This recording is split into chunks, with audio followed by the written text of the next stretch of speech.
Hello, everyone. I am the devil. My pronouns are she and her. My name is Aida. It's very nice to meet you here at Roll for Good. We are here raising money for AKT Charity, a wonderful UK based organization that helps LGBTQ plus youth who are facing or being threatened by homelessness. So, thank you for everything you have donated so far. If you want to continue to help out, our wonderful mods are posting links in the chat for you to give. That's right, you need to give. You need to be as charitable as you can, or I'm gonna get you. If you're unable to be charitable because it is difficult times, you're welcome. Well, be sure to be sharing this stream, telling all your friends, especially those with very deep pockets, because I put that money there. Now, our next game is going to be Pathfinder, and I hear they're going to be focusing a bit more on tricks than treats, and that's okay. Well, you see, when we are performing tricks, make sure that the tricks are in good spirit, make sure that the person you are tricking is also laughing, and make sure to always punch up, because I put those delicious, delicious targety sacks of meat for you to punch up. And you punch hard, and you punch below the belt, because I am telling you to. Thank you very, very much. Also, one thing I want to quickly dispel. We have here the agents of chaos and of order, but I'm here to tell you that I, the devil, am an agent of order. Those contracts I get for your souls, legally tight. You can't adjudicate any of it. It's perfect. It is orderly. There are bullet points and there are textbooks of paper on rare endangered paper printed with all the bylines in order. So do it for order. Make sure that wonderful number of the donations that are being received for our AKT charity is an orderly number, or I'm going to get you. Now, without further ado, I'm going to give a quick introduction of our GM of Pathfinder, and soon their wonderful table is going to start. Remember, be charitable, or I'm going to get you. See you.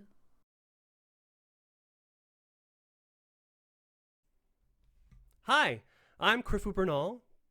Not Shrifu Bernal, although, I understand the mistake. My pronouns are he, him, and I am a cisgender gay guy who has recently moved back to Germany after growing up in the States. And I have been so grateful and happy to connect with the actual play community on this side of the pond. My first exposure to role-playing games, I think, must have been in like the second grade. We were playing in the neighborhood, as we did, and some older kids came, some fifth graders, and they asked us, do you want to play D&D? And well, we didn't have dice or maps or anything like that. Of course, we were just sitting on the sidewalk outside of the laundromat.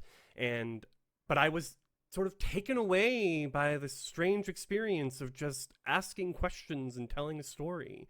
They would always start the same. You are standing in a forest and a path lays in front of you. What do you do? Well, I walk down the path, and then the sort of collaborative, spontaneous storytelling comes out from there. Since then, I have moved on to more crunchy and tactical systems, although I do love my role-playing. I was this close to studying musical theater in university. But for me, I really enjoy the crunchiness that comes from systems like Pathfinder 2nd Edition, which is what we'll be playing today. Pathfinder originally came from Dungeons & Dragons, was based on the 3rd edition of Dungeons & Dragons, but when WotC moved to 4th edition, Paizo decided, okay, we're going to continue creating stuff in 3rd edition for the fan base that is there. And now we have moved to 2nd edition, which has sort of streamlined a lot of things. They've really leaned into feats, which is, I love feats, and they've specifically started addressing the problematic issues of their past by bringing in cultural consultants from the very beginning, by making sure that their contractors and writers are diverse and representative of the people who play their games. And I have nothing but good to say. Well, I have lots of great things to say about Paizo as a company and about Pathfinder as a system.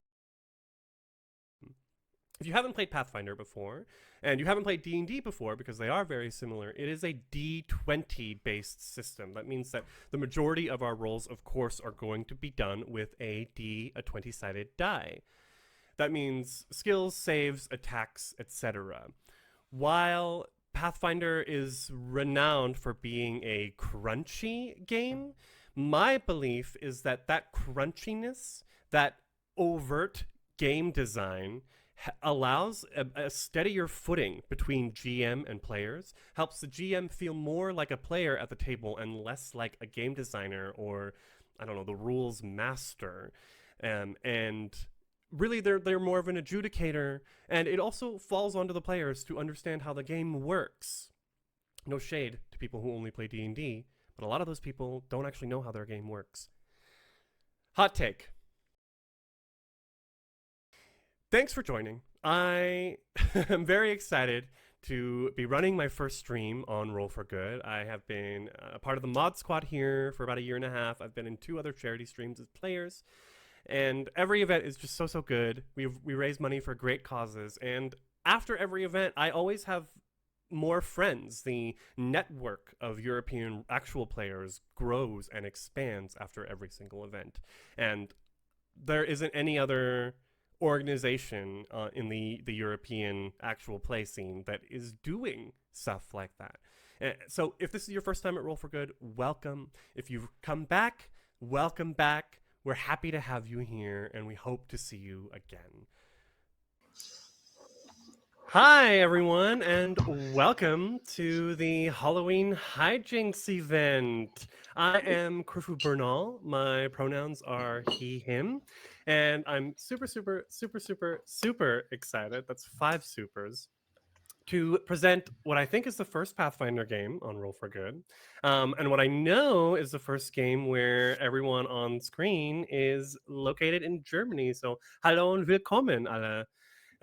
Very excited to be playing with people in the same country for once.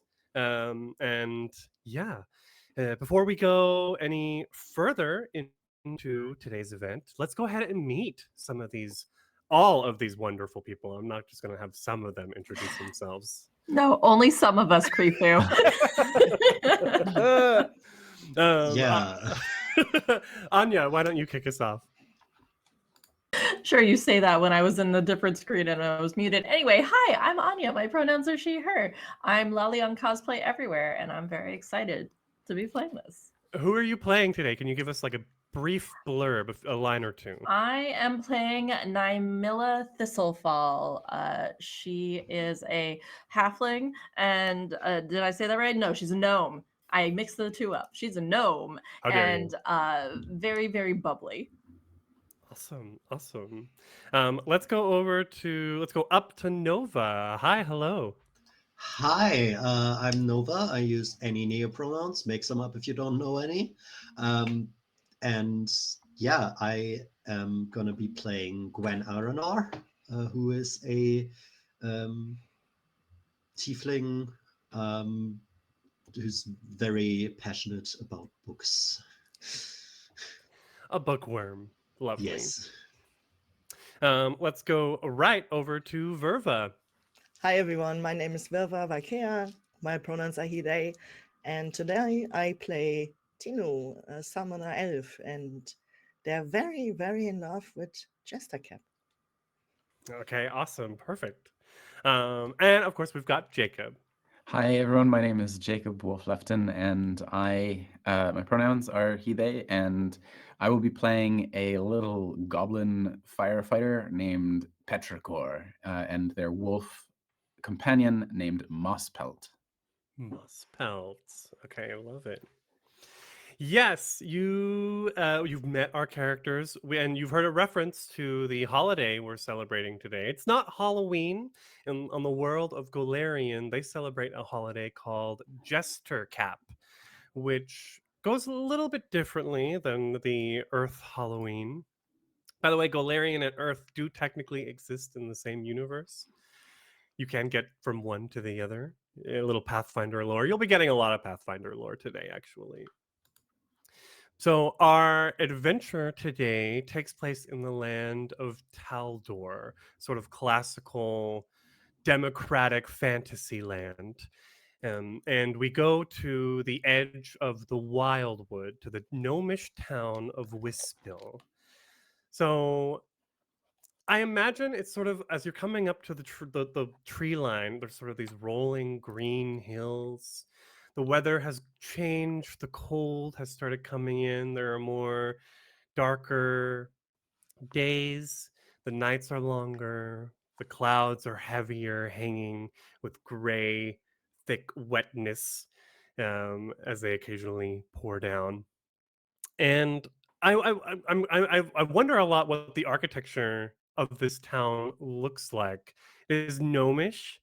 So if any of my players would like to take a stab as we're flying over the town of Wispill, what kind of architecture would we be seeing? It feels like it would be cozy. Cozy AF. AF.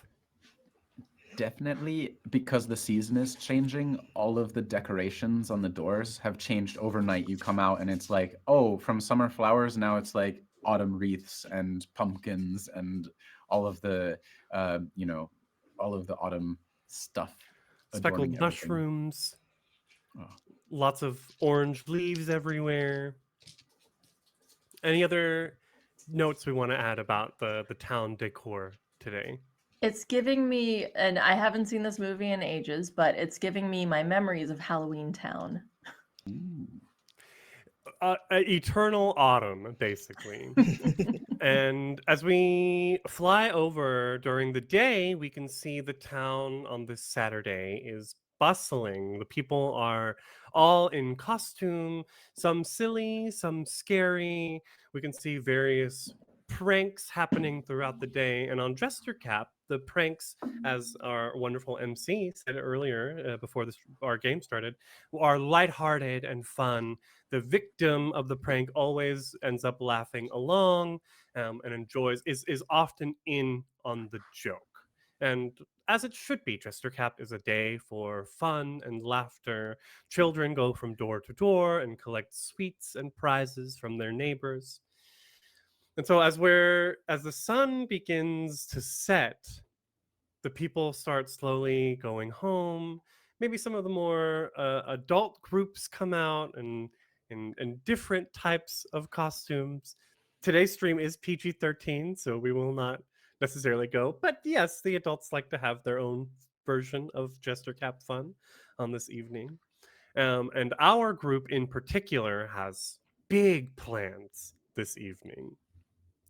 So we can see the camera kind of goes towards the southern edge of town where we can see a small hut sort of in like at the tree line of the wildwood underneath the trees, covered in an avalanche of bright orange leaves. You can see the image over there on the overlay.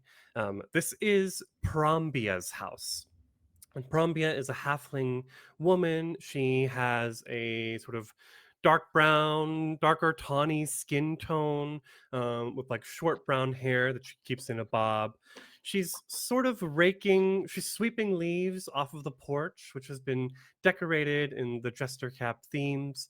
And she's in costume. She's wearing a sort of like pink, sparkly, almost like a ballet dress with these little wings that she's attached to the back. She's dressed like a small pixie. And as she's sweeping, we can see inside the cottage that she has her living room all nice and set up with some drinks and snacks and a big book that sits with its cover. And it's sort of like a fantasy romance cover that's been painted on of this group of people that seem to be primarily undead. And we can see there's like two mummies, there's a ghost, what's clearly a vampire because like they're smiling with their fangs out. And like front and center is a flying pixie with sparkling dust around it. And there's a big. We look at Prombia again, and we can tell she's cosplaying as this character. And the cover of the book is Unalived in Ustalav. Who is our first guest to come to the book club meeting? I'll come. Okay. Jacob, as your character walks down the path, who do we see? Yes, you see a little goblin person, sort of indeterminate gender. They're short and skinny, except that their head is large and kind of oblong shaped, and they are the color and texture of if you took a potato and left it in the coals for too long. So that charcoal, that crinkled charcoal with that sort of like nice shine to it. Are we dressed up? Should I describe how we're dressed up? Yes. So this is Petrichor, and Petrichor has gauze medical supplies wrapped all over them, and they have access to the medical supplies because you can see under the gauze they're wearing the uniform from the Wispel fire marshals. They are a fire marshal indeed, but they're covered in gauze and dressed up as a mummy, clearly a mummy from this book. As you're coming down the path, Prombia sees you and she waves, "Hoo-hoo, Petrichor! Hello. Come on in, come in, and the others should be here soon." And the camera sort of pans back, and we see the second person coming down the path. Interestingly enough, after Petrichor, the mummy, another mummy, me, joins the house, and I'm this elf, very long face, very high cheekbones, long limbs, and I'm dressed in these earthly garbs. My skin is sun-kissed with a slight green undertone, and I have this dark blue to purple hair, and wrapped around me, I'm dressed up as a mummy as well. So I have bandages dangling off my long arms and covering most of my body up. One thing I always like to highlight with a Pathfinder, the difference with elves and in Pathfinder Dungeons and Dragons is that elves in Pathfinder come from a different planet. They are aliens. And their eyes, their irises are to cover the whole eye. So what color are your eyes? Because it's just one color. Between the bandages, you see just these silver eyes. Completely, no irises. Very nice. Yeah. Yes, so as soon as Prombia is letting Petrichor in and leading them to the living room, they look out the window. Oh, there's Tinu. Okay, the door opens again. Tinu, come on. Hi. Oh, I'm so excited. Me too. I'm very excited. Oh my gosh. And she puts the two mummies next to each other. You both look so good, just like the characters out of the book. We need names for these characters. Are the mummies... I mean, I'm not going to assume that every mummy knows each other. But in this book, it might be safe to assume that the mummies are related in some way. I'm pretty sure that they're identical twins and they get confused for one another quite often. Okay, all right. So we've got one person has suggested Mumfred for a name of the characters. I love that. Mumfred and... Can the other one be Sunny? Mumfred and Sunny? All right, Sunny, that's exactly. Mumfred and Sunny. Another option would be Dead Fred, obviously. But... Mumfred and Dead Fred. We'll stick with Mumfred and Sunny. I like that a lot. Oh, you look just like the twins. Wow. And she those who want a hug, she will hug you. We've been in a book club long enough to know that she knows who... She's a hugger, but she knows who wants hugs and who doesn't like them. I think there's a little bit of time as we sort of settle in before the third person begins walking down the path outside. I feel like that would be Naimilla, who has like just these bundled up what's the thing? She has dishes that are wrapped up in cloth, and she's carrying them at the knots, and just like hurrying down the pathway. She has long, super bushy brown hair, and she's fashioned like little stick fangs that she's like essentially like taped to her face.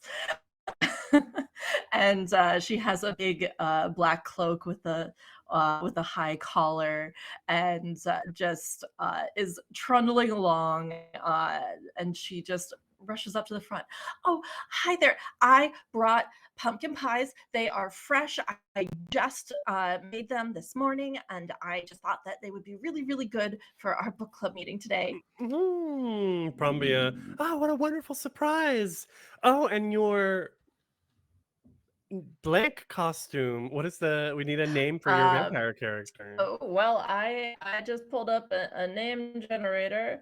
Let's go over to vampire names. And oh, that's silly. What about that? Those are weird names. Phelan. Phelan. Okay. Thaeelin. Sure. Mummy vamp. Oh, your Thalen costume is it's so accurate. With the little taped sticks to her mouth. They flap as she's talking. And Prombia is helping you put the pumpkins. She left a special spot empty for the pumpkin pies because, yeah, Baker in the book club, we know how it is.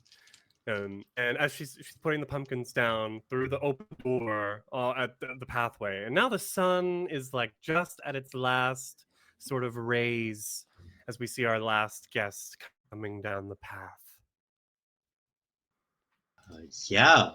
Last person coming in is a tiefling, very quite short for a tiefling. It's very obvious that there's some dwarven ancestry going on there, based on body type and everything else. Completely white skin, and like shoulder length gray hair, quite long golden horns that like stretch upwards mostly, and the eyes are completely black. And yeah, Faye's wearing a very unremarkable black robe,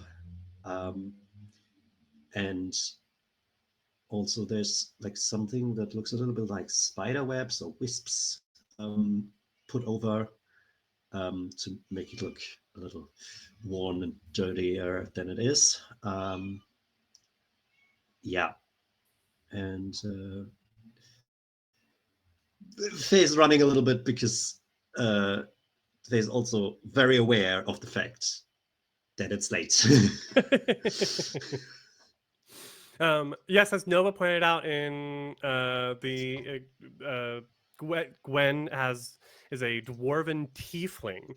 So in Pathfinder, you can they're instead of races, we have ancestries. And a lot of the typical races that you would see in Dungeons and Dragons have been sort of removed from that and put into the game as heritages, as a versatile heritage. So in this case, a tiefling heritage can be applied to anyone with any ancestry, and it allows you for a lot more mix matching of very cool stuff. So thank you for doing that, so we could share that with our viewers today. Gwen, I'm going to ask you, do you feel like you put a lot of work into your costume for this ghost character?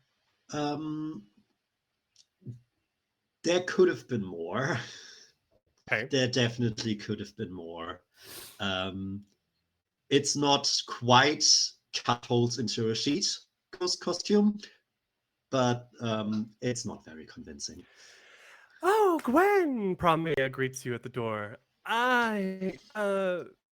She sees like the spiderweb wispy stuff. You're dressed up as the ghost character, who we don't have a name for. Does anyone want to give a name for this ghost character? I've also pulled up a fantasy name generator, and yeah, what I've seen there was Mort, and I find that very funny. So I'm gonna stick with that. Morps? Mort, Mort, with a T. Mort, as in the French for dead. Mort. Got it. Yeah. The ghost. Oh, of course, Mort. I should have guessed. Well, come in, Gwen. It's perfect. You're just on time. Don't worry, because she can sort of see the crinkles at the side of your eyes of worry and concern. And yes, and she lets you in. Begins lighting some candles, takes a tinder twig, which was a very long like matchstick, and lights it and goes and lights all the candles and puts a big lantern in the center of the living room and turns it up. And we enjoy ourselves. We eat, we drink. Naimila brought pumpkin pies. What Lovely. other wonderful things are we eating and drinking on this Jestercap Eve?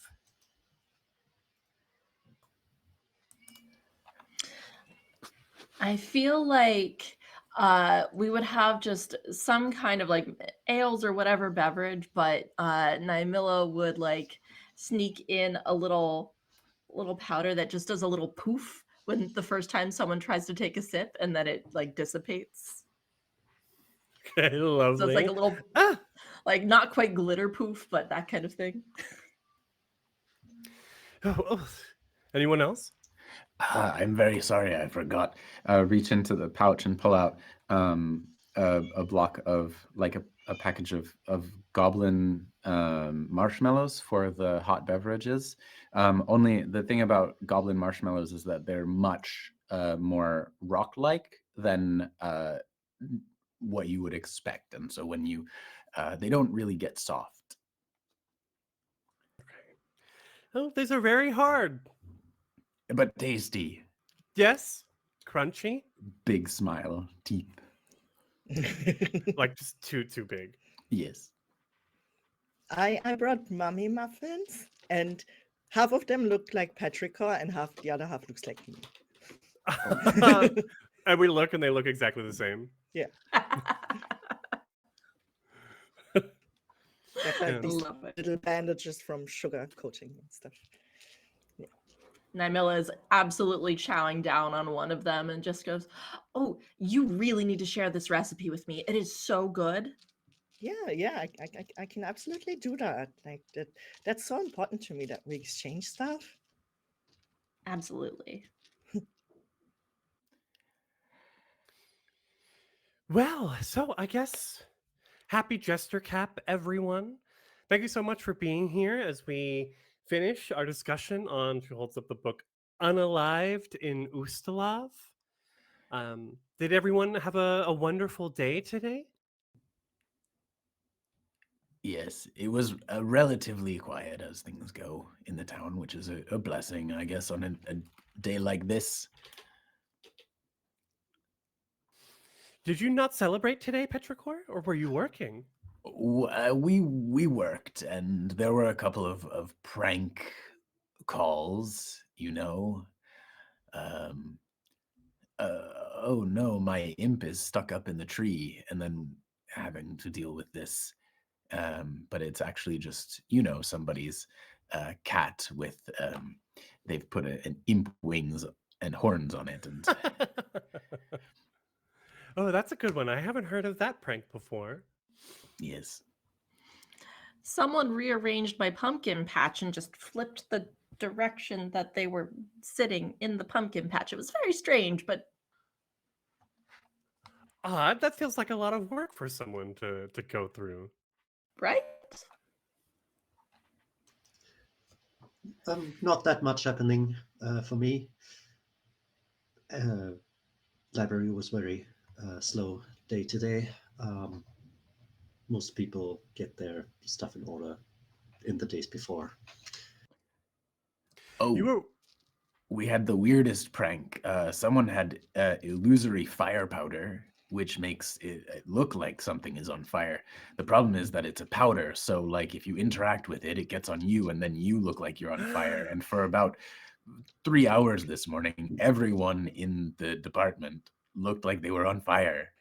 I look like, yeah, I don't know who that could have been. No, absolutely not. And Tinu. I grin, the widest grin. Oh, really, Tinu? I don't know what you're talking about. Right. Takes a sip of her drink and like it poofs in her face. In a very serious way, Petrichor says, "Well, if you find out who did it, please let us know because we'd like to have a word with them." Sure. Yeah, I will help. Totally. Well, if it's as long as it's in the intention is good with good hearts and in light spirits, you know, Jestercap, anything goes. Again, as long as. But after sometimes I dream of pranks that maybe are too big. You know what I mean? Just there are people in this town who really could use a good knocking down a peg or two. That always sounds like fun to me. Yeah. Oh yeah, but some of these people are just too powerful, and I'm so. You know that Chaldera isn't a very popular deity here in Taldor, or at least in Wispel, and well, I have some problems encouraging the flock at times. And I wish I could be, I don't know, braver or stronger, like the pixie character who also doesn't have a name. We'll call her Uma. Uma is unalived in Ustalav because she's the only one who doesn't belong in this undead country. Uma the pixie got it. Like Pixie, she's so like Uma the pixie. She's so brave and courageous, and then all of a sudden the lights, all the candles go out. The lantern goes out, and because of the tree coverage, it's very hard to see the full moon that's rising outside. So it's quite dark in here. What do you do? Does anyone know what just happened? Yeah, that's a little strange, isn't it? Hang on. I do actually have a lantern. I think I bought it one anyway. I'm gonna double check. Oh no, never mind. I don't. I chose something else that was funnier. No, don't worry. I think. Huh? And you can hear Brahmia's voice has changed. Promia, are you okay? There should be some extra Tinder twigs if someone could. Where?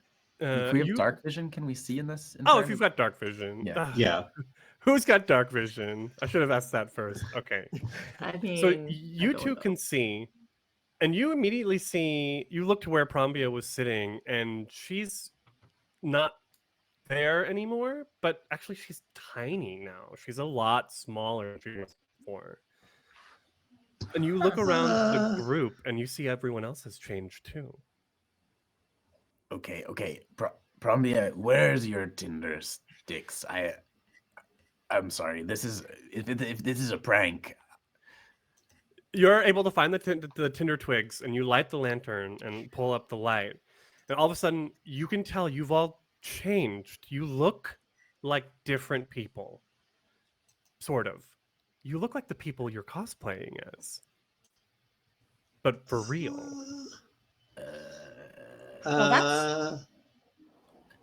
Those wooden things, they're real now, Naimila. She tries to tug on them.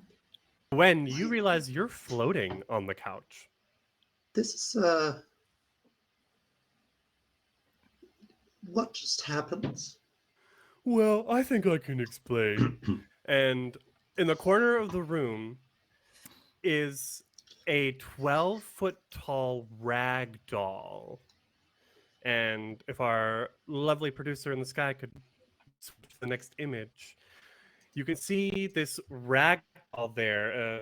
It's a being made completely out of yarn and random patchwork fabric with long hair. If you go to your journals in Foundry, the Jestercap hijinks, you can also see a picture of a random ragdoll picture that I grabbed. But yes, 12 feet tall, like literally hunched over in this halfling's home. On his chest are buttons of every size, shape, color, material, displayed proudly like badges of honor. And we can see Prambia go, ah, oh my goodness. And she flies straight up to the rag doll and they embrace. Oh, yeah. Sorry for interrupting like this, but it's a Jestercap miracle, Prambia says as she flies around. If anyone would like to make a religion check, you can Sure. go ahead and make a religion check for me, please. No. Let's see. Cool. I have something on that. Oh, except I rolled a 2, so no. Okay, 2, no. And if you're Well. not trained in religion, you can roll it. You can roll any skills. That's an 8. Nope. Yeah. 17. Oh. 17 for Hmm. and Petricorn. No, that's a 9. I Okay. understand. Tinu, you have probably maybe you've spent you're familiar with religious texts. You recognize this being as one of Chaldira's heralds, an angel, not by label, but like extraplanar being of goodness before you, named the Button Fellow. I take it back. He's only 10 feet tall. Covered in buttons, known as both a brawler against evil and a comforting confidant to those in need. Okay, and that looks like the button brawler. Button brawler? Button fellow? A brawler? The Button Fellow. The button fellow. And I think, if I remember correctly, that the button fellow does exactly the opposite from what it looks like. It looks very cursed.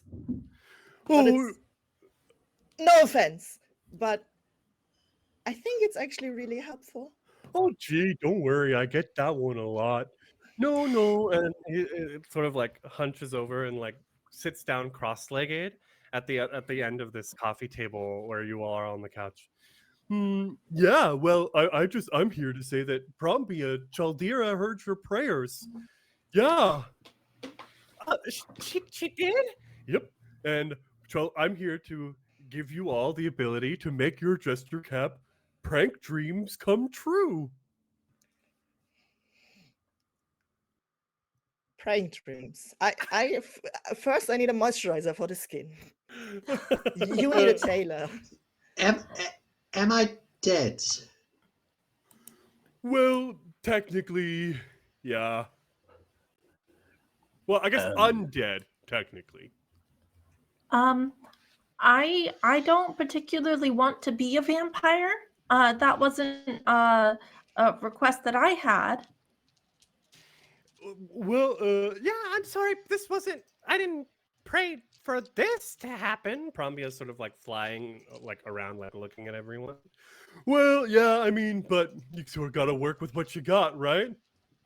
And the button fellow just nods and smiles.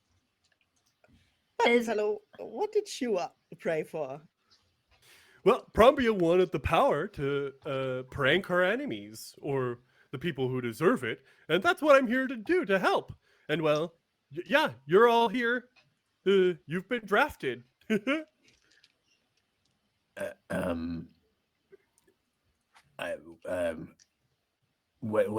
Question: Is this forever? Because I think the department has a no undead policy, just out of sheer safety issues. That was my question too. Yes. Oh, gee, no, it shouldn't. By the time the sun comes up, you should be back to normal. Should be. I'm pretty sure that vampires don't do well in the sun, so.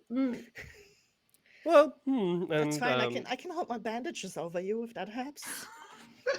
He goes and he just like grabs a pile of buttons on its chest, like a bunch of them, and just like rips them off. Oh. And like drops them on the table, and they all like clutter. And, oh, well, there you go.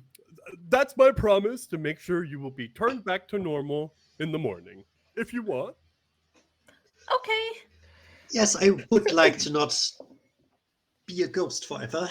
And as you all sort of reach for the buttons, the button fellow puts a finger up. But you've got to help Brambia take care of her pranks tonight. Ah, I mean, you guys, you all don't have to. Really? No, Brambia, it's part of the deal.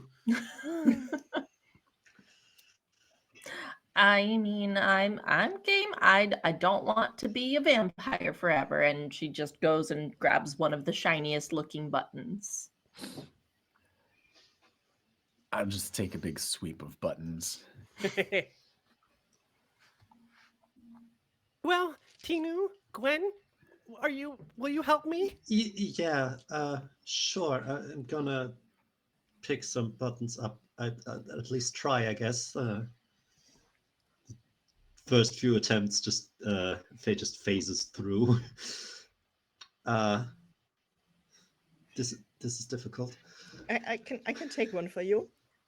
I take one for Gwen and then take one for myself. And you see a little mummy dust get out of Thank my you. bandage. Perfect. Do you need me to hold that for you, or I try to put it on Gwen's head? Does it fall through? Well, it takes. By the way, chat. We are playing rules as written, so all of these undead archetypes are mechanically applied to their character sheets, and these are like legal rules. So for Gwen, you need about 10 minutes of focusing on the button to be able to incorporate it into your ghostly form. But All right. it is possible. So for the next 10 minutes, we just have to both hold on to it, I guess. I just keep plopping it through you till it lasts. That Imagination feels that, really like, strange. I'm sorry, I don't know what to do. I have the imagination that like it slowly becomes incorporated. So as it passes through you, it becomes slower and slower, like moving through a thicker jelly or something. Hmm. And so finally, like there's a little magical ping, and it's like in your hand, but now just as ghostly as you. Okay. That was pretty cool. It took forever, though. True. That would make things very difficult for you.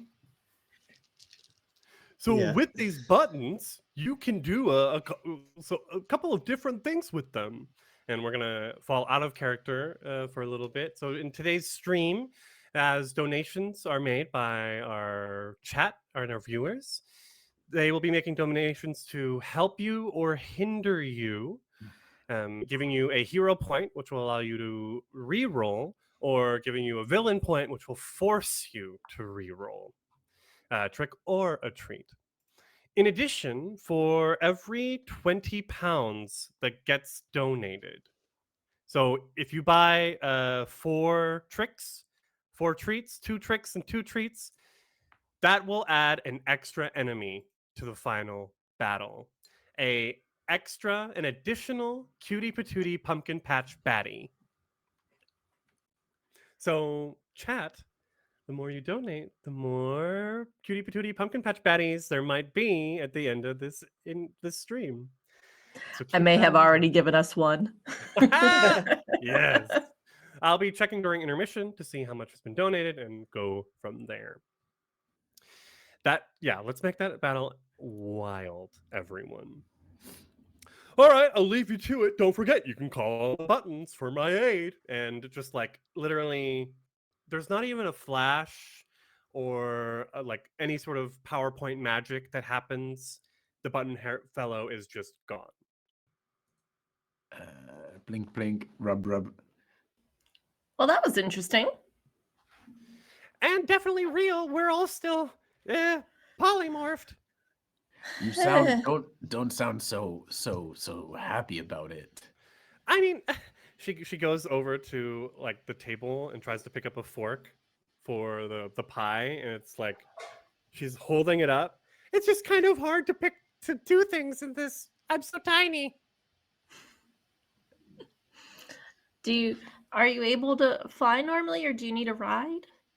Oh, please! And she's gonna fly over and like land on your shoulder, or maybe if you have like a front pocket that she can sit in. No, she's wearing a cloak, so like there's like the collar and there's like folds right here, so like Okay, that's where she'll sit. Prombia, I have a question. Last month when you recommended this book and you said that it was one of your favorites and that the main character was one that you always dreamed of being and all of this stuff, was that how? I'm so sorry. Did you plan this? No, I'm so sorry. I didn't mean for any of this to happen. I've just been, well, Jestercap is such an important holiday in our faith, and honestly, I didn't trust myself to pull off the pranks that I feel like really needed to be pulled off this year. And Chaldera came through. A visit from the Button Fellow, despite our transformations, is a really important thing. Is there some kind of insight check? Just yeah, that's what I was about to say. You can roll perception. In Pathfinder, perception Okay. is no longer a skill. It's something separate that everyone has and is trained in. That's what we're going to be using for an insight and sense motive as well. Yeah, let's see. There it Where is that? It's somewhere else. It's under ability scores, then reserves and tactical. Yeah. Perception is there. Ooh, thank you, metal die. I got a 23. I also got a 23. 23. Okay, 23. You're gonna hate me. 26. Well, if our investigator can't get a better sense motive, then Well, yes, you all. It's hard. You know Prombia pretty well. You've been in a book club together for however long. You're all friends. Prombia has a very active imagination. She definitely did not plan this. She had no idea that the Button Fellow was going to come, that Chaldera was going to transform everyone tonight. But she definitely has had fantasies of being Uma the Pixie in this book series. It's a very I'm getting like I think it's a very True Blood sort of type of series, and so Uma is technically like in love with each of the characters that you're cosplaying, but that's the character in the book, not the character in the game that we're playing. Just FYI. So yeah, she's had fantasies, but no, absolutely, she's very surprised by this, but she's adaptable and flexible, and you can see her mind is she's already making plans. Yes, it's the classic Taldor love pentangle. Yes, exactly. Yes. So I have plans. Are you with me? Sure, I don't want to stay a vampire, so that sounds like a good plan to me. Okay. Yes. Yeah. Don't see we have Thanks, no Arthur. choice, but it should be fun, I hope. Yes. Yeah. Well, you all know, as I mentioned earlier, on Jestercap, the pranks, if they're lighthearted and fun, everyone's in on them. Great. Any pranks that happen after sundown, but before sunrise, are still meant to be taken in stride, but they take on a much more serious tone. To the extent that if you get pranked on the night of Jestercap, you've got some explaining to do. People, you've crossed someone, or someone's holding a grudge. I mean, there are malicious pranks that happen on this evening, but typically in Wispill, if someone gets pranked in the middle of the night on Jestercap, everyone is going to go, well, But you had it coming. they had it coming, you know. And so as you see Prombia's face, you know she's planning some stuff. Okay. Well, I don't think anyone will recognize us like this, and because you all look like the characters from the book now. Even Petrichor and Nymilla, you might not be or medium sized anymore, but you've maybe grown a couple inches, or Okay. just you've grown a little bit taller. Your features have changed in a way, And This upon is very awkward. Oh, and I love this because I see it as our perceptions of what the characters look like, because everyone, when they read a book, they have a different image of that character in their heads. Love Yeah. it. Totally. This is basically the effects of a disguise self spell. So if you go to interact with someone, you realize it is, well, it's not an illusion, but it's somewhere in between. Okay. Yes. Okay. So I think we need to go to the tavern called. There's a tavern in town, and it might have a name. It might have a name. The cultures. The Might Have a Name Tavern. Oh, like written in the source book. It does not have a name, which means we have to come up with a name. There is a very popular tavern in the center of town that has turned into an unofficial opera house. Opera is sort of it's a big fad in Taldor now. It's come over from Cheliax to the west, and so this opera tavern turned opera house. Everyone who goes through there is expected to take a turn in the round at singing. Even guests who Boy. come are Oh, expected boy. to take part. Well, I am So- in an amateur opera group. Ooh, okay, perfect. So we need a name for this tavern turned opera house in this gnomish woodcraft town. So feel free to play with this phrasing, but my mind went to the Thistle and Cantor. Oh, interesting. In Something chat we've got the bar Ia, like aria Oh. and bar. I really like that one. We've got the Mitavene Tavern. I'm not sure I understand that one. Sorry, Deep Squirrel. I think it might have a name. Mitavene. Together. The area alehouse. Yes. That's a good one. That's a good one. Perfection. And Tavopera, which is also a good one. Mm. I'm leaning Mitavene. Honestly, yes. Yeah. Okay. We're going to the Mitavene Tavern. Mhm. And as soon as she says Mitavene Tavern, you know instantly. You all think of the same person.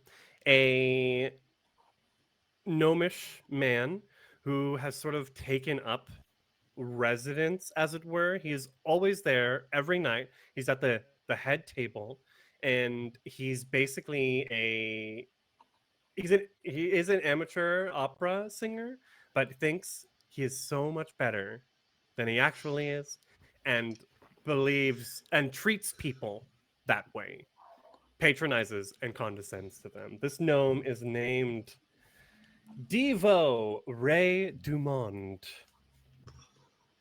The Devo he added on himself.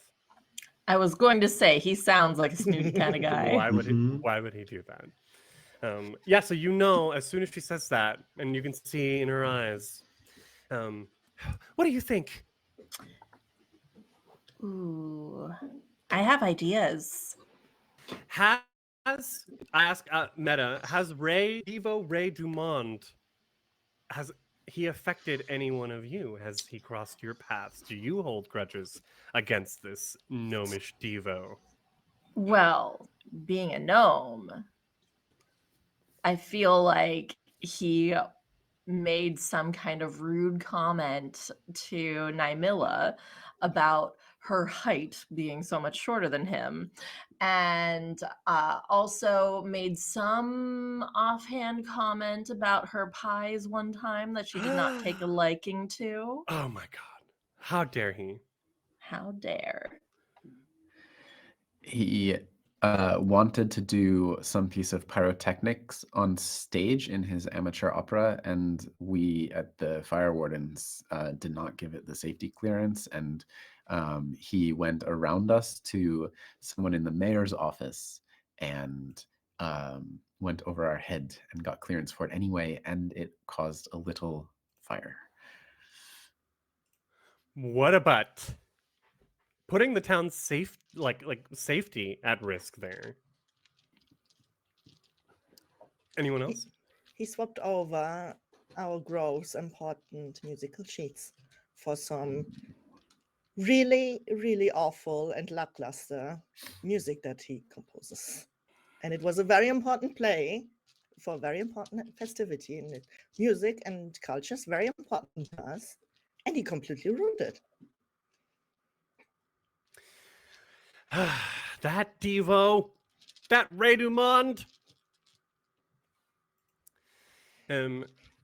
For Prombia, there was money from the city and the Bank of Abadar that was set aside for some Chalderan activities, because she is the representative of the faith here in Wispil and a community pillar. And she explains, and well, somehow this Redumond, as Petrichor said, has this contact at the mayor's office and was able to get that money instead of me.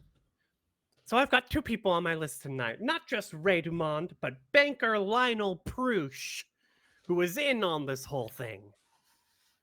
Lionel Prush is a halfling banker who lives in a big mansion on the edge of town. But we'll focus on Ray Dumond today. I've been notified we have a villain point for Anya Oh no. Oh from boy. Anonymous Team Order. I So- think I know who did this.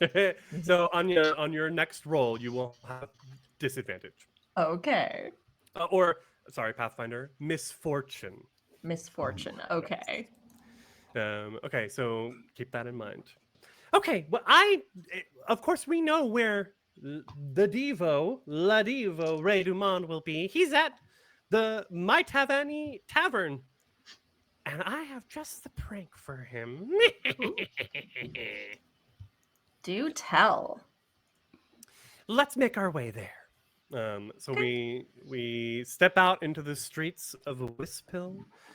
It's the atmosphere has changed, but not terribly much. Instead of everything is still quite bright. Jack-o'-lanterns are glowing.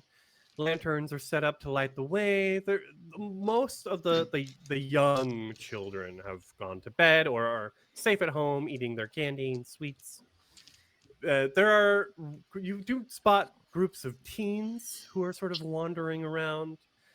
Jestercap's a weird night because it's usually their first night of adulthood independence, as it were, but also they're still kind of kids a little bit. So, and then of course there are all of the adults who are in wonderful other types of costumes and are partying and potentially making their way also to the My Tavani Tavern, which is in the middle of town. And I'm going to take us over to the map. So hopefully you should be seeing it on Foundry in just a mo. Yeah. Yes? No? It is loading. Okay. Let me put your characters down and maybe that'll help. Oh, that's not right. There we go. Can everyone see the tavern? No. I got a note that said I don't own a token with a vision in the scene. Yeah, I just have a black background. Foundry, why are you doing this to me? And the overlay sees a black screen. Save changes. Nope. Configure. Enabled save changes. The overlay sees a black screen. Yep. But just FYI, I said it in the chat, but the only way I'm going to see this is on the overlay because Foundry did not work for me. I think I need to make you, if I can set everyone as an owner. Aha, for the characters. Okay, I will do that. Please do some talking descriptions as we're making our way to the tavern. So I would say that Nymilla is very much a strange vampire to see because she is just kind of skipping and swishing her cape while she's walking. She's having a great time and she's just like, I never wear capes. This is fun. There's a moment where of sort of confusion from Petrichor because they come out and they give a little whistle, and a wolf comes over, and you all know this wolf. It's Mosspelt, who is Petricor's wolf companion, and Mosspelt has a little saddle, and the saddle has the insignia of the Fire Wardens as well. Very like ash gray wolf with shades of black up in their fur and little bits of brown and like a white throat and belly. But the wolf takes a look at the group and is very, very confused. And I think it takes Petrichor a couple of minutes to say, no, it's me, Muspel. It's me. I'm transformed. Of course I smell different. Don't come back. Look, I have treats. Okay. As soon as you say treats, Mossbelt comes back. And everyone should be seeing the map now. Yeah. And tokens standing outside the tavern. Yeah. Okay, good. We have a hero point for Nova from Hell Theater yeah. Column. So you've got a hero point, Nova, Nice. that you can use. Keep in mind, that's 2 I feel points. so hurt. They just like me better than you. I'm sorry. Yeah. That's if two more points get donated, that's an extra what are they? Cutie patootie pumpkin patch batty that gets added to the end. So oh no, don't donate. don't donate, no. Oh no. Oh no. You can I just want to give, before we get to the tavern, Tinu and Gwen, do you want to add anything? I'm just I very think- confused by the dryness of my skin. That is so unusual for me. I'm just constantly like patting my bandages. Fair. Gwen is also very obviously someone who has only been a ghost for like 10 minutes. And just keeps face floating, but keeps like walking manually, even though nothing touches the ground. Oh, I love that. And as you get close to the tavern, you begin to hear a crowd of people and some music being played inside, various voices singing. On the this terrace here, this porch here, you can see a man steps out to light a pipe, and I see it looks at the four of you standing there. Huh. Those are some great undead, unalived from Ustalav costumes. Cool. It's unlike in Ustalav. Get it right. Oh yeah. My niece loves those books. I have to buy them for her birthday every year. But yeah, I mean, cool. I totally recognize you from the cover art. Well, that's cool. Thank you. But your niece, I mean, they are legitimate literature that can be enjoyed by adults as well. So. Oh yeah, she's near grown. Don't need to worry about that. I look him dead in the eye and I look over to Patrick. Do you think he's Mumfred? Are they Mumfred or am I Mumfred? Who's Sunny here? What do you think? I mean, I got a 50-50 chance, right? Yeah, just Let's flip a coin. say. Okay. He points at Petrichor. You're Sunny. No. Wait, yes, no, wait, which one? Who did? Yeah, just yeah. Wrong. You got it wrong. Well, that one's on me, I guess. And then begins lighting the pipe and smoking it and nods and smiles to you. Have a great Jestercap. You too. Naimila like pats him on the arm, and there's like a little bit of glitter on his arm now. Okay, all right. As you all step into the tavern, the music sort of gets much louder, and you can see not every table is full, but it does look like a lot of tables are full. And the tavern is filled with small folk, gnomes, halflings, goblins, some dwarves, the occasional elf or human, but as you are, half of you are also small folk. You know this town is mostly filled with small folk, and the opera is being sung. There's a lot of beer and mead and wine that's being sort of passed around, cups being filled, and you can hear Prombia is sort of like whispering a little bit. Well, she doesn't really need to whisper under the loud music. There he is, over there, and she points to the left, up north, where we've got a gnome sitting at this long table. Gnome halfling is this sitting at this long table wearing an eye patch and a big purple hat and a big like purple gaudy outfit. Whatever he's dressing up as, I don't know, some sort of camp pirate, I guess, is his costume tonight. That is the Revo, Ray Dumont, surrounded by his sycophants who are, as you know, Ray is singing some opera aria. His group of people are all, oh, Ray, we love you.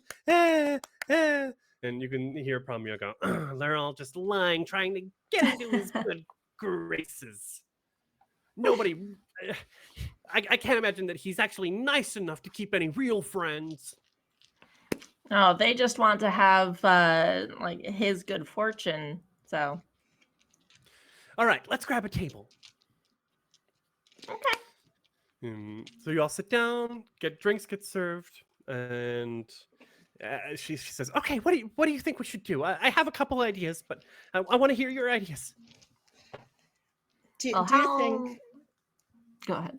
Do you think we could like can somebody do some illusions magic maybe and like make him like really bring out the autotune in his voice? Ooh. I would really like that.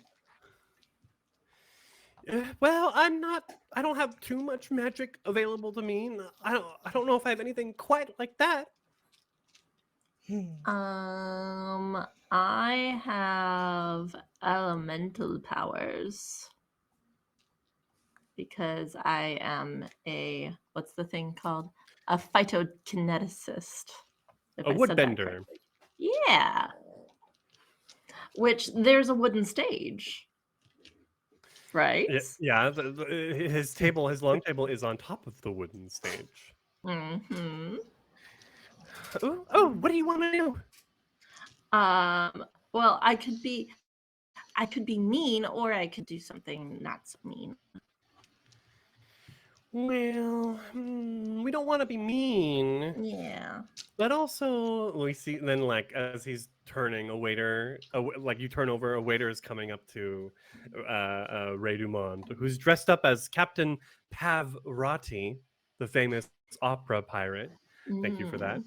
And as the beer sort of as the gnomish waiter is going to put the beer down in front of Ray Dumont, in the middle of his opera, he sort of swings and the hits the beer and it goes flying and like turns and just stops singing and starts yelling at this waiter like, "What are you doing? What kind of idiot interrupting me?" and blah blah blah. And luckily the crowd is adept enough to know, okay, and another group at a different table like picks up the thread of the song and begins singing. Okay, so my thought, and Krifu, help me out with new-ish to me system because I've only played this a couple times and never with this kind of abilities. So base kinesis, it says create, suppress, or manipulate small amounts of elemental matter. In this case, would this be like I can manipulate the wood of the stage? Yes. Okay. Within 30 feet, no more than a light bulk.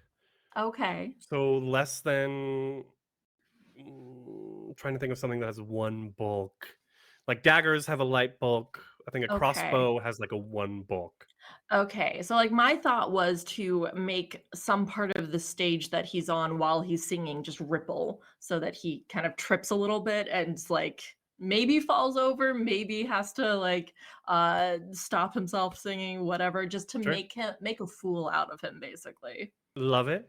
Okay, if you want to go for it, this will be I'm going to ask for a nature check from you. Okay, and this one is what's the term again?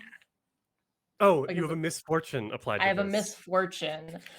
Followed by a hero point after that. Yeah, if you want, if someone wants to throw a hero point, that could. No, I also have a hero point because my lovely mod gave me one. Ah, I missed that. Okay, awesome. Yeah. Yes, and we've got a hero point for Jacob as well. Okay, everyone, thank you. Hero points and villain points coming in. That's extra cutie patooties. I think that I'm going to like you. Can you combine them? So let's do misfortune first, Yeah. because technically, fortune and misfortunate traits cannot be stacked Yeah. or they're the See, same trait.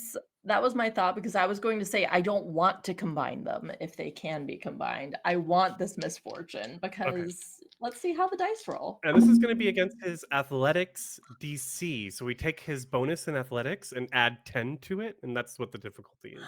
I'm so sad that nat 20 was wasted. uh, Oh, let's see what my skills are. You said nature. yes.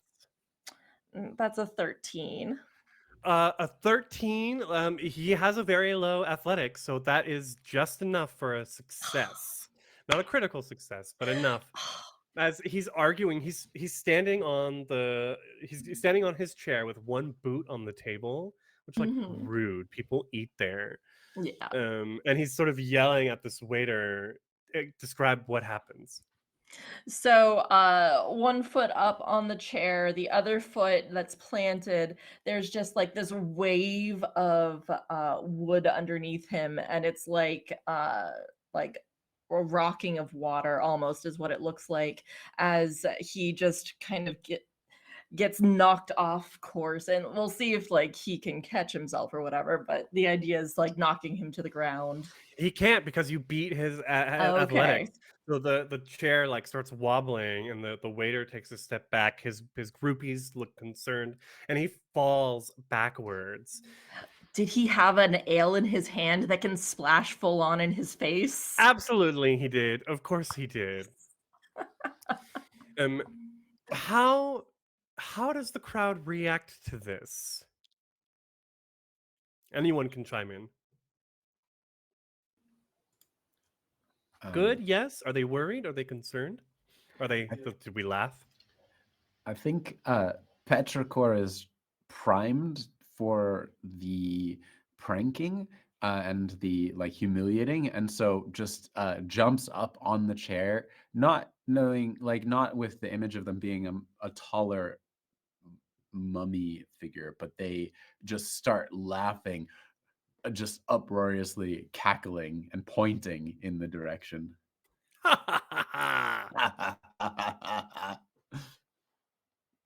And yeah, make a performance check for me. Oh boy. Yeah. I have that hero point. So If you'd like to roll with fortune, you may. I mean, not the most charismatic creature on the planet. So we'll Here see. we go. That's gonna be a 11. 11. I think a few people sort of like chime in. Does anyone want to try and help and aid? Oh, Naimila is absolutely cackling. It sounds very strange and not her normal laughter. This is like, people who they have their with other people laugh that's more contained, and then the full on laughter that's their real laugh. That's what she's doing. Okay. Tinu, Gwen? Yeah. I'd say Gwen's also chuckling a fair bit. Yeah, not super loud. But also like kind of rising a few inches from the chair unwillingly. Floating. Yes. The group sort of laughs. Some people start laughing. Some people are a little. Oh, is he okay? The vibe of the fun atmosphere in here has kind of been brought down a little bit, and I think maybe a few people start getting up. Oh well, maybe we should go now. And there's a little bit. Prombia looks over. Oh man, I think they're just sorry for him now.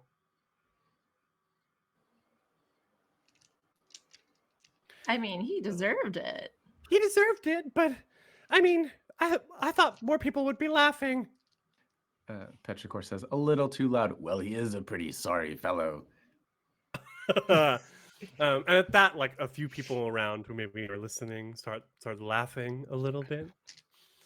And well, we just gotta come up with a bigger, better prank for the next one. Something super funny that everyone will see. What if we put toilet paper on Banker Prush's house? I mean, that seems pretty simple in my book, but also I thought that my prank was good. It was good. It's just that nobody seemed to appreciate it, and he's such A tool a butt face. that I feel like, and she just sort of like grabs this like mug of mead that's been put in front of her, and she stands up and like dunks her face in it and begins like drinking. Just drains very slowly. At some point, Petrichor, who is a first responder, will be like, perhaps also take a drink of water because that is literally your body weight right now. Oh yeah. And she goes and drinks some water. I think this is a good spot for us to take a 10-minute break. Yes, a 10-minute break. And when we come back, we'll have our next set of pranks. And we'll see you soon, everybody. Yeah. Thank you so much for being here. And thank you so much for the donations so far. Keep it coming. Hi, everyone, and welcome back to this Trick or Treat on Jestercap one-shot in Pathfinder 2nd Edition. Our book club has left the My Tavani Tavern. What a wonderful name. And are pondering, what makes a good prank? As they come over the last ridge and they can see the mansion belonging to Gnomish banker. Gnomish? Yes. Lionel Prush. I think you said halfling last time. Halfling banker. Yeah. The opera singer was Gnomish. The banker is Yep. halfling. Thank you. Exactly. I knew I was wrong. Thank you for correcting me. Halfling banker Lionel Prush. It is odd. This house is much bigger and grander than a lot of the homes in Wispill. You all know that Lionel Prush is not just a banker; he's a priest. He's the priest of Abadar, the god of banking. Capitalism. Yes. The god of the open market, essentially. Lawful, yes. neutral, civilization, etc. Walls, guards, vaults is his vibe. Has a problem with our Interesting. fire warden union. Might But a symbol perhaps be an invisible hand? Who knows? You It's a can't key. see it. It's with impossible you. to see, so you don't know. Hmm. That's what they say it is, but can't verify. Did we stop on the way for pranking supplies? Oh yes. We did. Yeah. Also, on the way, could I have started to pursue a lead on this guy, perhaps? Oh, yes. As our investigator, you absolutely should be pursuing a lead. Okay. Is there anything you wanted to roll beforehand as we're actually? Yeah. Oh, sorry. I just like to have a think and such about what thematic little pranks one could play on this guy, perhaps. Okay. Go ahead and make me a society check, and I Okay. think you can use your pursue a lead bonus on that. Which is +1. And society is, for me, let me check. Yeah, okay. So, just going to use a hero point here, just because it's funnier. Go for it. You've got them. That elevated my roll from an 8 to a 10, which brings me to 18. No, sorry, 19. With 19 my bonus. is still very good. You do know that in addition to managing the town's bank and vaults, Lionel Prush also manages the tax collections for the town of Wispville. And your sources, Gwen, state that you're not sure all of the extra taxes that are being collected are going into the city's coffers.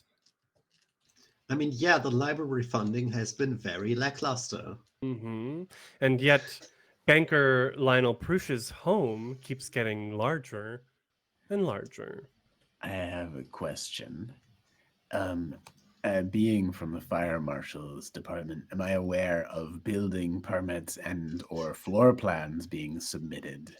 Absolutely. Do you have a lore skill?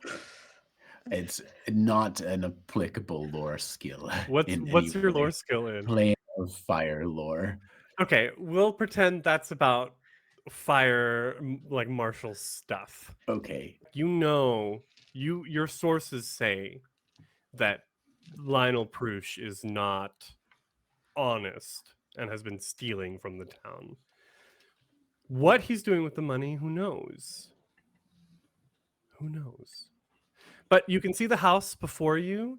It does appear to be dimly lit. So if anyone is at home, they might be in bed, or it might be the staff that are sort of just cleaning up while I don't know. I keep wanting to call him like Senor Prush, which I don't think works either. But Mr. Prush, we'll say. Um, Whether or not he's here or not, who knows? But you are here. And what do you do? Now we have to make sure that whatever prank we do, we don't make it so that his employees need to clean up after it, because that would not be nice. Well, then maybe we shouldn't. I bought all this toilet paper. The pixie like looks at the bag of toilet paper that she's been not carrying. I've been carrying it for her. What if we get them in on it somehow? Oh, we could go to the back door and ask and see if they want to help us prank. What if they took off tomorrow and just weren't around? Oh, Maybe. okay. If we can Yeah, convince maybe them, they all got sick. not a bad idea. Okay. So yeah, Naimila, maybe you lead us to the back of the mansion, where you can actually, as you come around here, you can see into the kitchen. It does look like some of the staff are enjoying like a cup of tea, or maybe like a mug of hot cider or something. There's this cool wind coming in, but as you prepare to go and knock on the door, you can see behind you, off into a little wooded grove, is this soft orange glow. Yeah, Petrichor? I was about to knock on the door. Oh. You can see this soft orange glow, and the light is almost pulsating slowly. Like a fire? Yes, Petrichor, of course your mind would immediately could be a campfire or torches, maybe. Oh, that might. It's off season for a campfire, so maybe he's doing like a bonfire in the back, and then we really got him. That looks concerning. Do you think he's destroying evidence? Ooh, maybe. Does it smell like fire? You don't smell any wood smoke.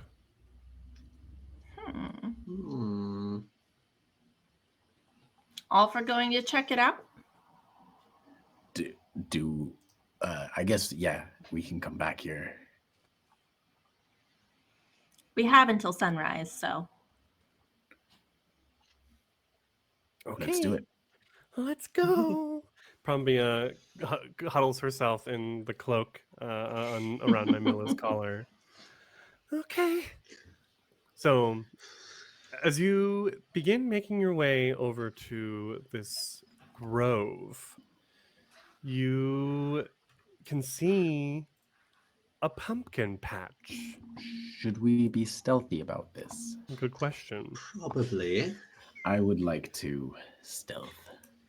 Yes. Yes. Go ahead. Yes, go ahead and roll me stealth checks, please. Is there any way to assist each other with it? Not yet. There are feats later on. There's a feat called Follow the Leader, which allows you to help people when you're an expert in your chosen skill. That's going to be a 15. 15 for pet. 16 for me. Well done. 7. Oh no. 17. Oh, great. 17 for Tinu. Tinu, you are a summoner. Where is your summon, your eidolon? Is there like a forest nearby behind our house? Yes, so as we're heading into the pumpkin patch, it's where the forest is sort of beginning again. It's cool. So you just see this white ghostly stack with these colorful bands, and it's endless, watching us closely. And I nod to it, like, Princess Mononoke. Okay, awesome. So we can see this sort of white stag, and there's this moment of connection between Tinu and the their eidolon, which is what the mechanical term is for this summoner class. Yeah. Yes. As you get closer, I'm gonna do this against my. What's one really thing I like about Pathfinder 2E is instead of opposed checks, you create a difficulty class based on the stats for the other character.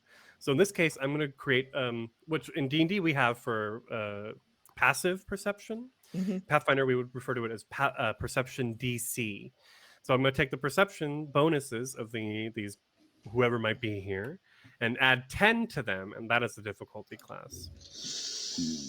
Interesting. Considering the fact that I rolled below a 10. Yeah, I mean, there is that. That's not great. And in fact, honestly, everyone else would have been okay if it weren't for. Wait, I have a hero point. You do. I'm gonna use it. Hang on. This is gonna go great. It's gonna be a nat 1 is what's gonna happen. Nope. That's a 16 plus 2, so 18. 18. Nice. Okay. 15, 16, 17, 18. Yeah. Hey, that sounds like order to me. I'm going to switch up the map. So you should all be seeing a pumpkin patch. Yes, I Oh. know And then that. I need to put Map your artist. Yes, this is from Neutral Party, who put this online for people to use for free as long as you reference them. So thank you, Neutral Party, for creating this beautiful pumpkin patch map. It's gorgeous. It's so gorgeous. We can see our party sort of at the bottom of this map, and as the camera sort of moves forward, we can see the light is coming from hundreds of candles that have been set up here, sort of in lighting up this pumpkin patch. A lot of the pumpkins have been carved out and turned into jack-o'-lanterns and candles placed within them. But there are also arcane runes that have been inscribed all over this pumpkin patch. I have 2 questions. The first question is, I would love if Mossbelt was with me. Do I need to roll a stealth check for Mossbelt? You do. Okay. My first question was going to be why, but okay. I'm sorry, everyone. Mossbelt has a much lower stealth than I do. That's a 10. A 10. Okay, is Mossbelt next to you? Mossbelt is probably... I'm probably next to Mossbelt, yes. Okay. So unless the rest of the party also wants to be noticed, I would recommend that they step away from Petrichor and Wolfbelt. Yeah. Yes. Nymilla's got the cape up and is like just sneaking up. And I need a wolf token, so I'm gonna go and very quickly grab one because I do have tokens for lots of things. Wolf, wolf, wolf, wolf. Do I have a wolf token? What can I use instead? I will use this random townsperson who just looks like a white dude who's losing his hair. That's what we're costume. using. Well, That's on wolf. all levels except physical, he is a wolf. Yes. Yes, yes.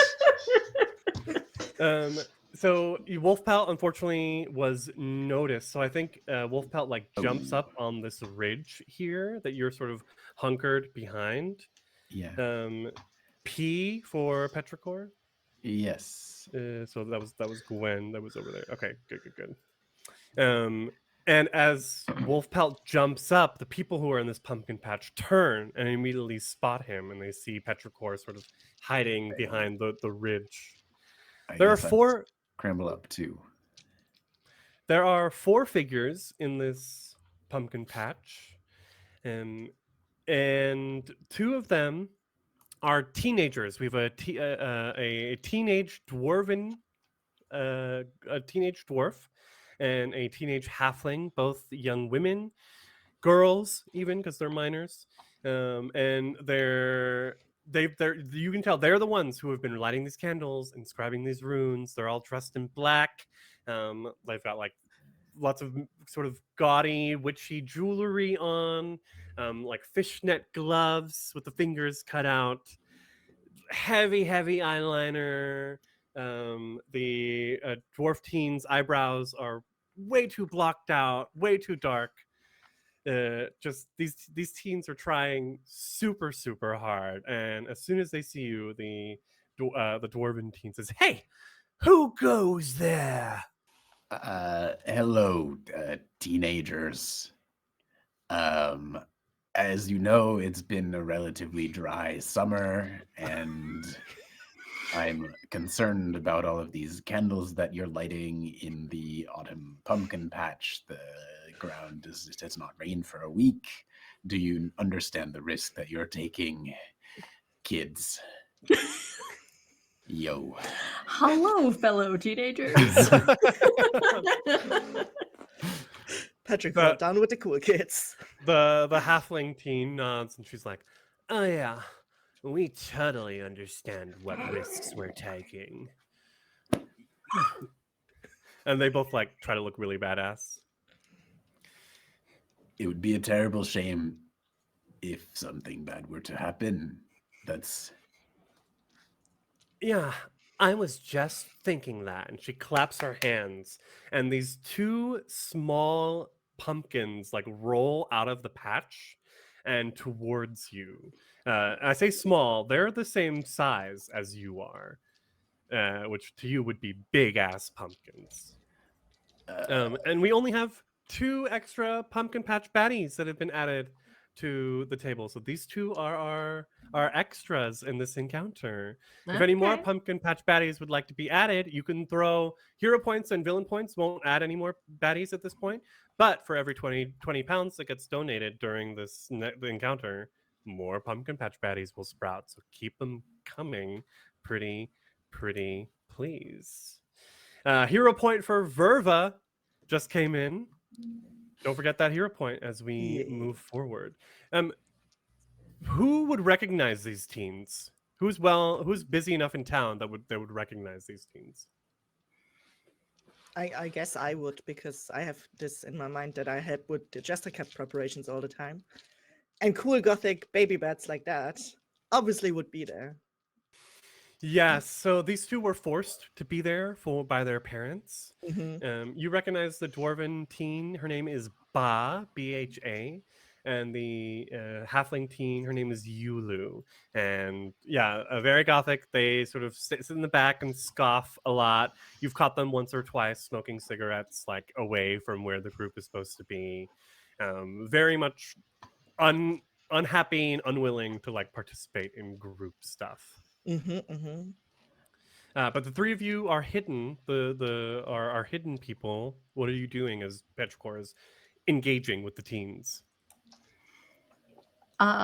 Sneaking around to a different side away from where Petrichor is, so that because they're focused on them, that we can like get around them to figure out what's going on. Okay, I will hold on to your stealth scores, and you feel free to move yourself anywhere gonna have to outside move of the me. main. Oh, yeah. Do you want to be Because opposite the pumpkin patch? Sure. Nymelia? Okay, we're gonna put you right behind one of the larger pumpkins. Okay. Those are some big pumpkins. They are. Yeah. There's one really big one, and that one has all of the arcane scribblies, and you can see even like a mini altar set up in front of it. Could I try to identify those runes or whatever that is? Yes, yeah, you can roll arcane or occult. I think I'm pretty good on both of those. Let me check. What's cool in Pathfinder 2e is even if you are a non-spellcaster, if you are trained in one of the 4 spellcasting traditions, arcane, occult, nature, and religion, you can actually identify magic from those traditions. Okay, I'm gonna roll Arcana. Okay. So if we're trained in nature, we can try to identify nature magic. Okay. That's a 14. 14. It's hard to see, especially from how far away you are. You would like to investigate the scribblies more, but you definitely recognize they are. It's a combo transmutation and conjuration. They are changing the way these pumpkins are, their beings, their physical forms, and allowing them to become inhabited by extraplanar energies. Okay. Petrichor? I have an idea. And I don't know if maybe let other people do their actions, because I have my next action in this as the pumpkins are approaching me. Cool, because you're in the fray. Yeah. Okay, Nymelia has gone around. Gwen is studying the sigils from afar. Gwen, did you want to move yourself as well? Just a little, like over here, I guess. Yeah. Okay. And Tinu, I'm going to create a random elf token here for your stag. So where is your stag, your eidolon? And where are you and what are you doing? I think I want to see if I can understand and maybe change the markings, the arcane markings. So you're going to go all the way around to the big pumpkin. Yeah. Okay, I'm going to go ahead and move you to there. And I'm going to put, since the stag didn't roll a stealth check, I'm going to move it like up top to say it was too far away to be noticed. Yeah. Okay. Okay, people in positions, Petrichor, because I feel like we might be rolling initiative in a mo. Petrichor looks at these pumpkins, kind of like looks over their shoulder back at the mansion for a moment, and then says to the teenagers, "This is exactly what I was looking for. Thank you so much. Follow me, chase me," and jumps up on Mosspelt and starts to like wheel Mosspelt around, trying to get the pumpkins to chase me back to the mansion. Okay. Interesting. Interesting indeed. Oh, Creefu, just in case you didn't see it, we have another enemy added. I did see it. Perfect. So as you go to leave, the pumpkins maybe start rolling towards you, but a third, let's say, pumpkin patch baddie sprouts up in between Nymilla and Tinu, and Mhm. immediately like looks between the pair of them and does a really weird noise that pumpkins definitely shouldn't be making. And Nymilla just goes, back. And both of the twitches sort of like turn around. Hey, what's going on? We can't let them leave. And I would like everyone, if you want to keep your stealth score and have that count as your initiative, Oh, you yeah. may. If you would like to roll perception to replace your stealth score as the initiative, you may also do that. I like my stealth score, so I'm going to Yeah. keep that as my Okay, initiative. but that's why. I was noticed, so does that mean that my stealth goes away and I need to roll regardless? Let's do that. Yeah. Should I roll for the Eidolon? No, they will act on your turn, Okay. as will Mosspelt. All right, that would be a 24. Okay, 24 for. I was muted. I will roll perception. Got it. That is not good. That is a 12. Okay. Nymilla, remind me what your stealth was again? 19? 17? Oh, 18. Okay, 18. So the order. I also need to roll stealth initiative. So I'm gonna roll perception for my baddies. My pumpkin patch baddies are all gonna go on the same turn because that makes things a lot easier.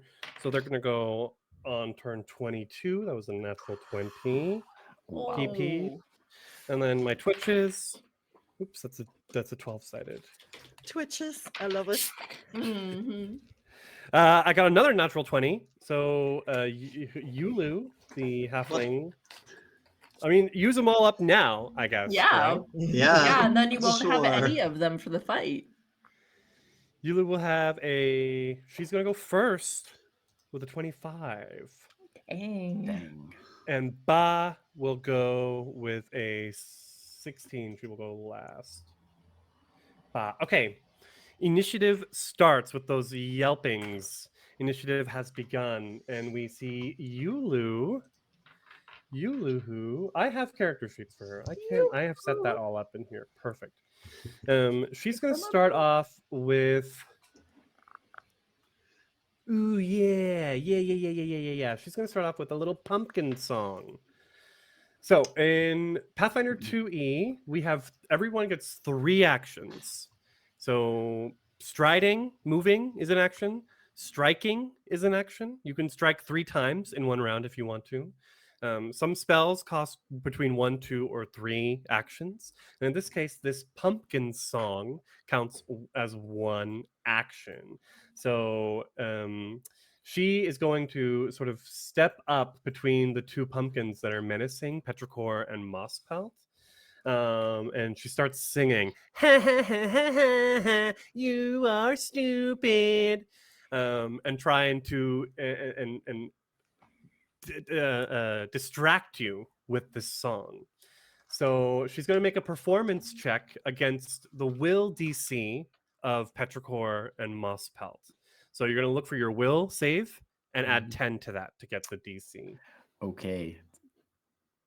And 15 is the DC. 15. Okay, Is so I'm it going at to roll. both of us?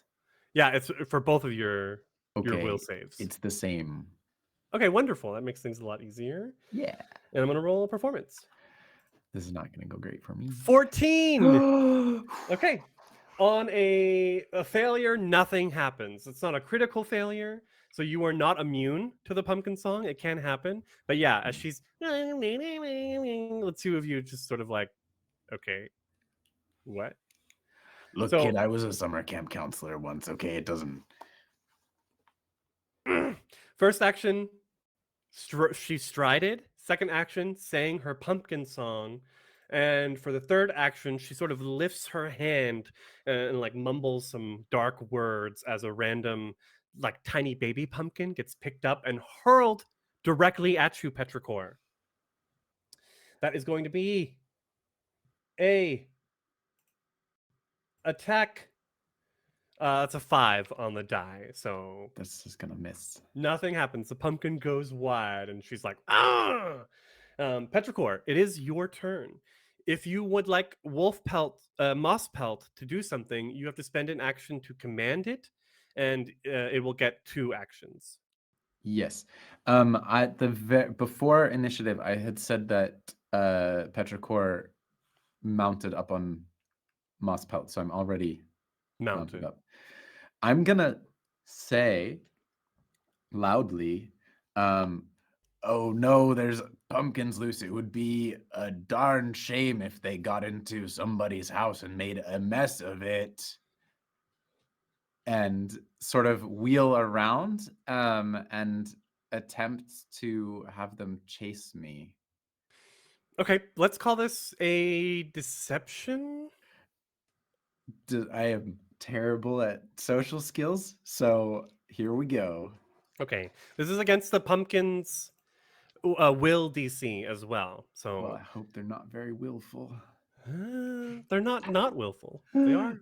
Okay, is 15 on the dice, so it's a 14.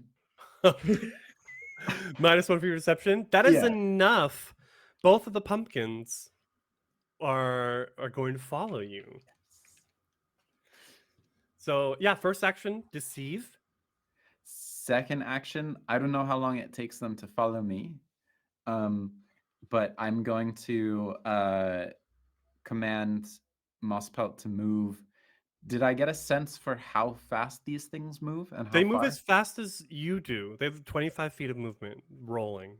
Great. So I'm going to have Mosspelt move 35 feet so that they're just behind us, like they feel like they can catch us. And for my final action, I'm going to ready my bow.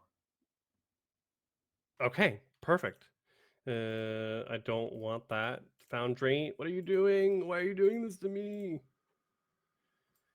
Okay, there we go. Delete. What I wanted. It likes to see you suffer. Yeah, right. What I wanted was like to measure 35 feet away, and now I've done it again. Anyway, we'll just move you. I'm kind of heading off the map in a way, which I'm sorry. So like here, if we move you down here. Yeah, beautiful. Yeah, let's say like, okay, we're gonna do that. Perfect. Moving. Okay, I'll move you both down. And the pumpkins get to go next. So these two are going to start rolling after you. And Yulu is like, oh, pumpkins? Where are you going, pumpkins? 5, 10, 15, 20, 25, 5, 10, 15, 20, 25. They are a bit, because they have 3 actions as Oh, well. that's right. Miscalculated. Mm-hmm. And then I'm going to move. So that's 25 to here. Down. And then second action, move up. So they're right on top of you, and Wolf Pelt Petrichor is like, this is a great idea. This is great. Oh, this is a bad idea. This is a really bad idea. they use their first 2 actions to roll super fast, like down the hill towards you, and they're not going to stop. So third action, they slam, or at least try to slam into Wolf Pelt. Okay, so I'm rolling. Mosspelt is, so it's Mosspelt rather than Petrichor. Yes, so they are, because you're on that's what they have available to strike. Is that okay? Are we worried about that? I mean, in game, yeah, but I'm fine. Okay. Remember our lines where you have no character death in this game, and that includes Mosspelt, because he is a character. Okay, so first slam against Mosspelt is a 24 That's versus gonna hit versus what a is his- 17 AC. 17. So it's not a crit, and we'll do 2 points of bludgeoning damage. Okay. The second one will strike for an 11. Miss. So we'll not miss. Wolfpal is able to like kick it out of the way a little bit. We then have this third pumpkin patch cutie patootie at the top, who is just going to take a step towards Tinu, sees them there, and will like step towards weirdly, because it like uses its vines to like act as feet in this case, and then moves to just slam into Tinu for a 16 versus your AC. Mm, mm, mm, mm. I can't see my 15. Yeah. So that hits. Yep. You'll take 4 points of damage. Yep. It will try to strike you again.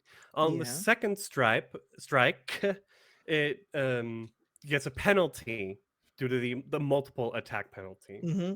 So, but that's a 15 exactly Meets it. for an extra 1 point of damage. Okay. These things are weak. However, thanks to a wonderful chat viewer, another pumpkin has been added. I'm gonna have this cutie patootie pop up right here, Mhm. sort of to the left of the dwarven teen. It pops up and like looks around. The nearest person is Tinu, but I do see Nymelia hiding behind a pumpkin over there. So I'm gonna roll that way. 5, 10, 15, 20, 25. Uh-oh. Second action steps up to Nymelia. Third action Mhm. will strike.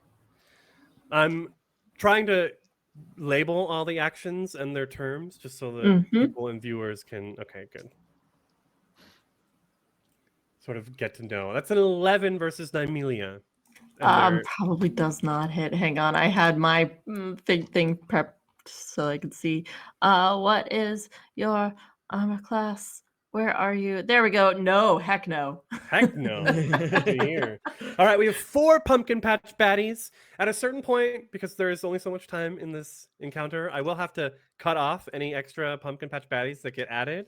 But chat, let me just say this. Chat, you've got 9 minutes to add extra pumpkin patch baddies. At the top of the hour, that gets cut off. Nymelia, it is... no, because I did not... Gwen, what did... Sorry, I missed Gwen. What was your perception roll? Initiative? You're muted. With the new thing, it was 12. 12. Okay, so last. Yeah. Got it. Okay, Nymelia, it is your turn. Okay, cool. So out of curiosity, I'm looking at the tiny screen on the Twitch overlay. Would it be possible as a movement thing to push this one that's in front of me 1 square over? It would be a athletics check to shove. Okay, because I'm specifically trying to make it in a line that is 15 feet with the other one. You would have to shove and attempt an athletics check against Okay. the target's fortitude DC. Okay. If you succeed, it will push it back 5 feet. Okay. So let's see. Athletics. It's a -1. I'm gonna try it though. Okay, you might as well. Might as well. Give me a nat 20. Not a nat 20. That's a 5. You go to shove this Cool. pumpkin, it will not budge. Okay, that's fine. I'm just gonna go ahead and do what I was planning on doing anyway. Well, actually, let me see. Hang on. Maybe I will do a different thing. Do I need to channel elements to be able to do my Hail of Splinters? Yes. Okay, then I can't do that. I will just go ahead and do what I was originally planning on doing anyway, because I have my timber cantrip, and I'm just going to have a small dead tree appear in my space that falls over on top of this guy. Okay. That's a DC, right? Yeah, so they need to do a basic reflex saving throw. Got it. Okay, reflex save from the pumpkin. And the DC is 16. Cutie patootie. Reflex? Mm-hmm. Is that correct? Looks like it's correct. Roll. And we've got a 2. It fails. That's probably a critical Amazing. fail, actually. Yeah, because that's more than 10 under the 16. Exactly. Amazing. So let's see. On a critical failure, the creature takes double damage. Awesome. Hell yes. I have lots of fun d4s, so I'm just gonna. Do you want me to double the dice, or do you want me to roll off? Double the result. Okay. Same amount of dice, but we double the result. Okay. Okay, so that is 6, which makes it a 12. If it is still alive, it also is knocked for a loop, making it dazzled until the end of its next turn. Oh no, it is it is dead. It is. I'm just gonna go ahead and delete it. Describe your smashing of this pumpkin. This is like a gnarled. I want to say like a. My first thought was a juniper tree, so I'm going to go with it. Like a gnarled juniper tree that is like withered and very, very brittle and very close to death as it just keels over and crashes down on it and then immediately decomposes into the earth. Nice. Okay, awesome. I think those were all 3 of your actions. Yes, it is. All right, that brings us to Tinu. Yes, I want to use one of my actions to call down my Eidolon to us. Okay. So you'll use one action to command the Eidolon. Mm-hmm. It has 25 feet speed. All right, I'm gonna move it 5, 10. I'm gonna have it jump down. Yeah. 15, 20, 25 there. So it's coming. Right. I stand up. Sorry, it gets 2 actions, so Yeah. it can spend a second action to stride again, or Let me see. I'm not sure how much reach I have with the antlers, but probably. I'm just gonna say let's bring it closer to the big pumpkin with the arcane sigils on. Okay. And I tell it to basically Bramblethorn Antler Assault it. The big one. So it like comes down, this sort of spiritual ghostly stag. Yeah. And runs up right next to you, bearing its antlers down on the pumpkin in front of you. You have 2 more actions. I think you could command it again. Yeah, I will do that because I wanted to attack the big pumpkin with the sigils. The big pumpkin? Yes. Oh. I want to see if anything happens. Okay. Yeah. So it will sort of move up to the pumpkin. Yeah. And start opening it up. Can you make me a attack roll? Mm-hmm. And another pumpkin has been added, by the way. Flat strength, right? It'll be a strike. Strike, West strike. Deep, deep, deep. Or antlers. Hold on, let me see if I can't open up your character. Yeah, I can find it in offensive. Okay, good. In melee offense, yeah. Yeah, and we've had another pumpkin get added, so I'm gonna throw we just had a cutie patootie. I'm gonna put an extra pumpkin patch baddie right there. Is that a primary attack? Yes. So I take the +8 from the first section, right? Exactly. Then it's a 20. Dirty 20. That absolutely hits. Roll for damage.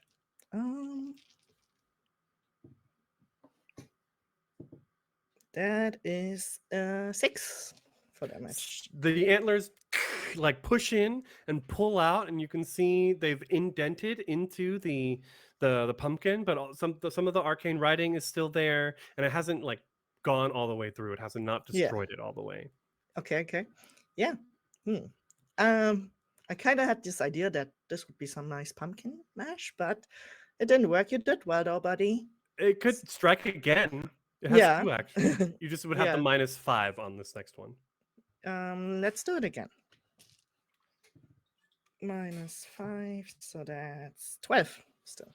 12 still hits. This pumpkin is not moving or anything.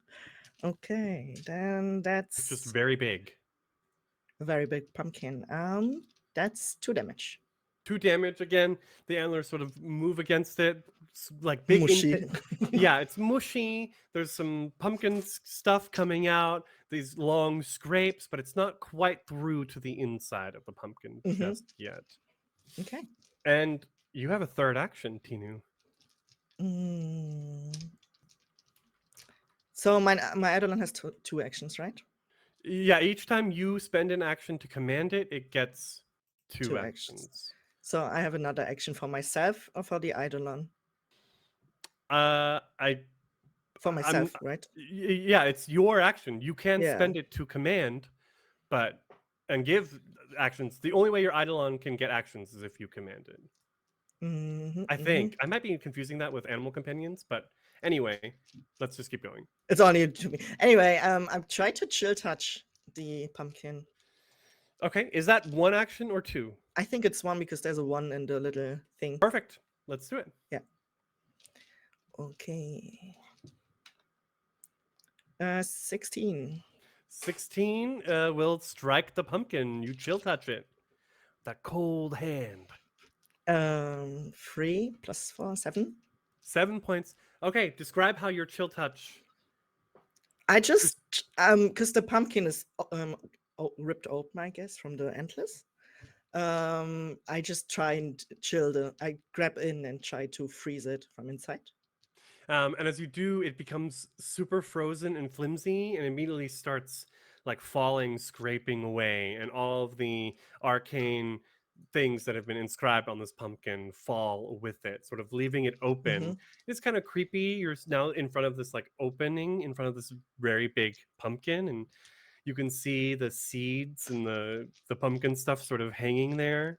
Trying not to get too Mhm. descriptive, but it is a little creepy. And that is Tinu. Awesome. We come to Ba, the dwarven teen, and she's got a little extra up her sleeve. So she's gonna go. Too many windows. Too many things.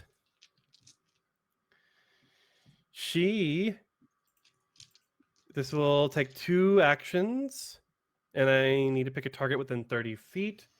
Ah! You leave our pumpkin alone! And she like starts sort of this weird dark chanting as this dark shadow energy rises up around her and shoots straight towards you, Tinu. I need you to make a will save. Will save.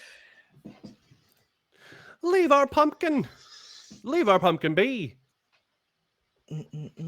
DC 17. 12.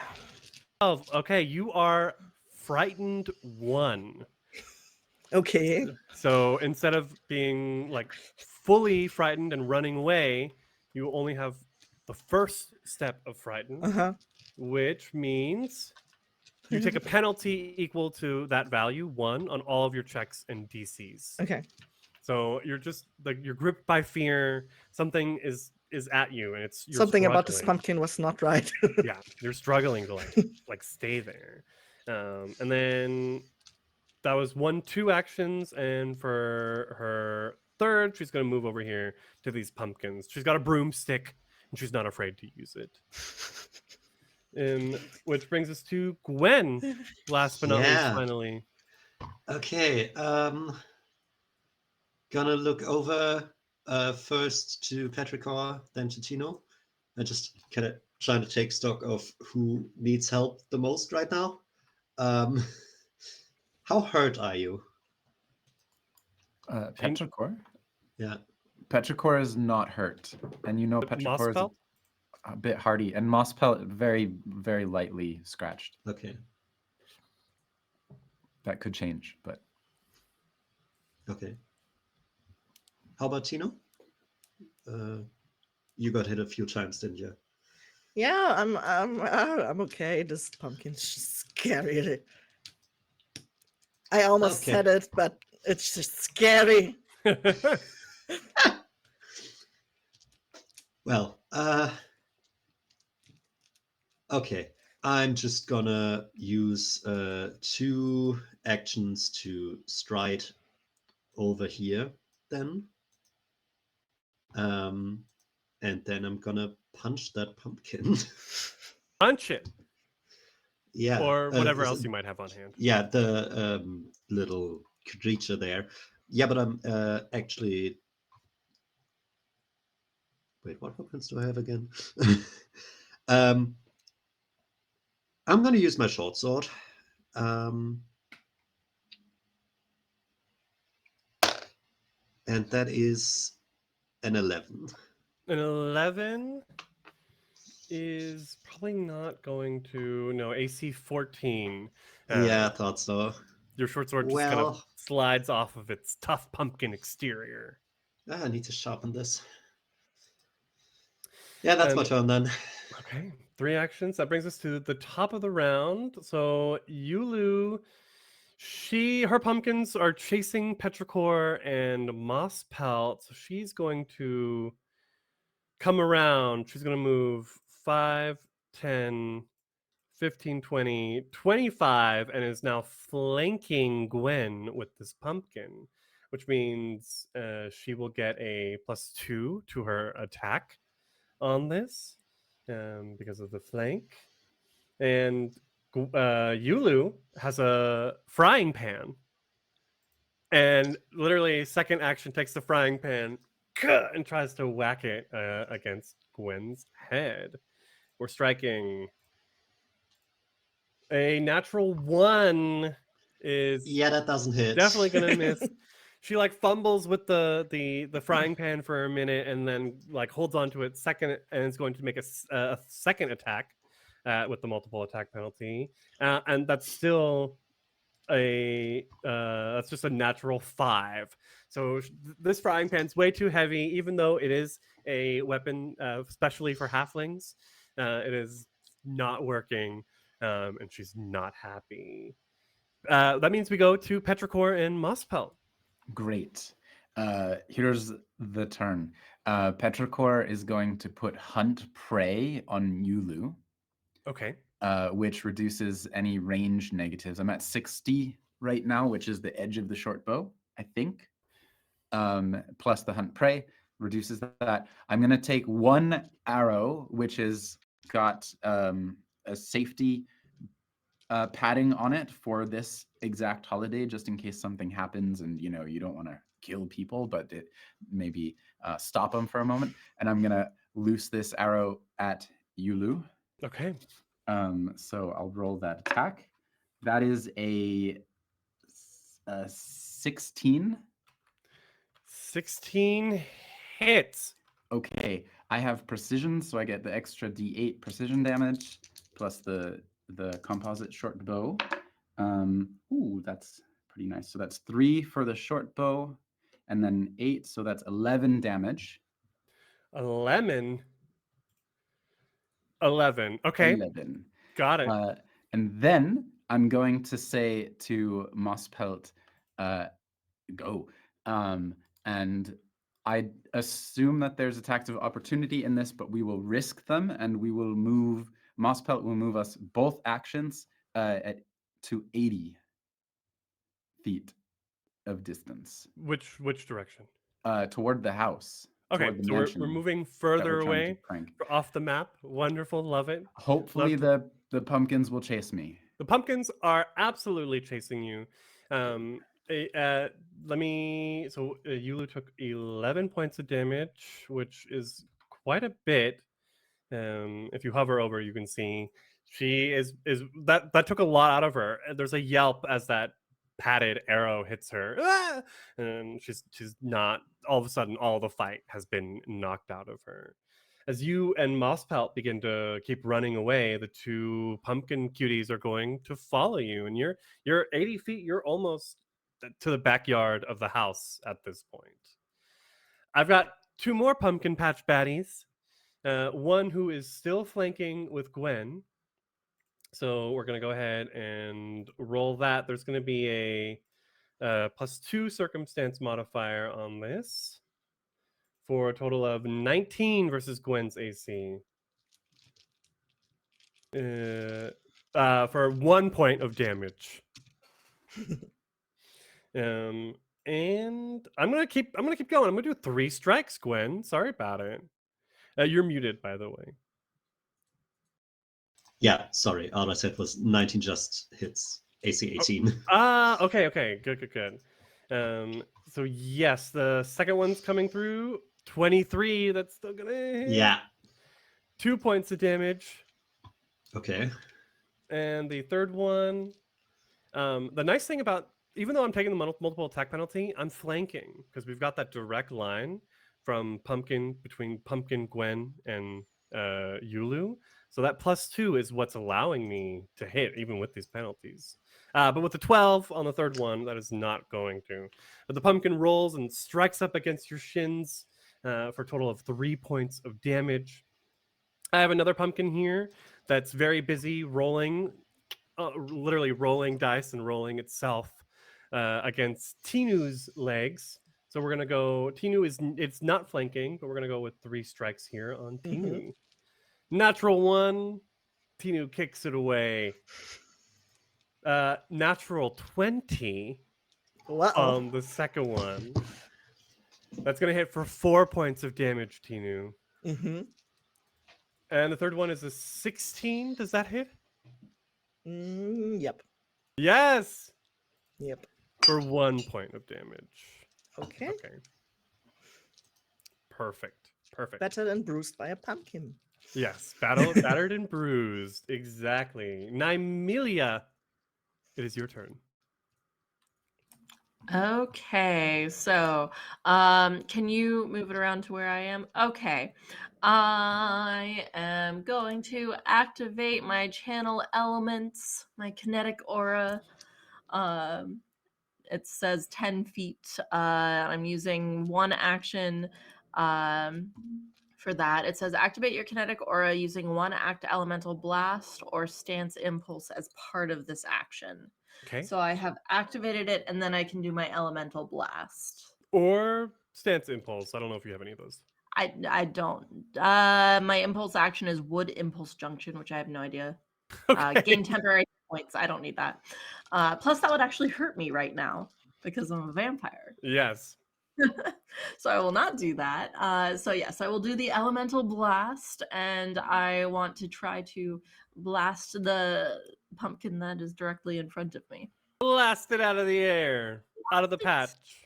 Okay, so that is doesn't give any description. It just says blast of elemental matter that deals damage. However you want to describe it. Okay, so does it just automatically do it? You have to roll an attack. Okay. It is not a strike, but it is. Mhm. It's a blast, an elemental, like I think. But it's still an Okay. attack roll. So what do I add to this for my impulse abilities? There should be. You should have under offense. Is there like Under- a elemental? I'm opening up your character sheet. I am looking. I Dagger, see skills. I see fangs. attacks. 1d8 is the damage for the blast. Yeah. And the roll +7. It's like they count as melee strikes, melee Okay. or ranged. But yeah, +7 +2 -3 is your total. Cool. Well, that makes it a 25. 25. That's a crit. Again. No. I'm pretty sure you critted again.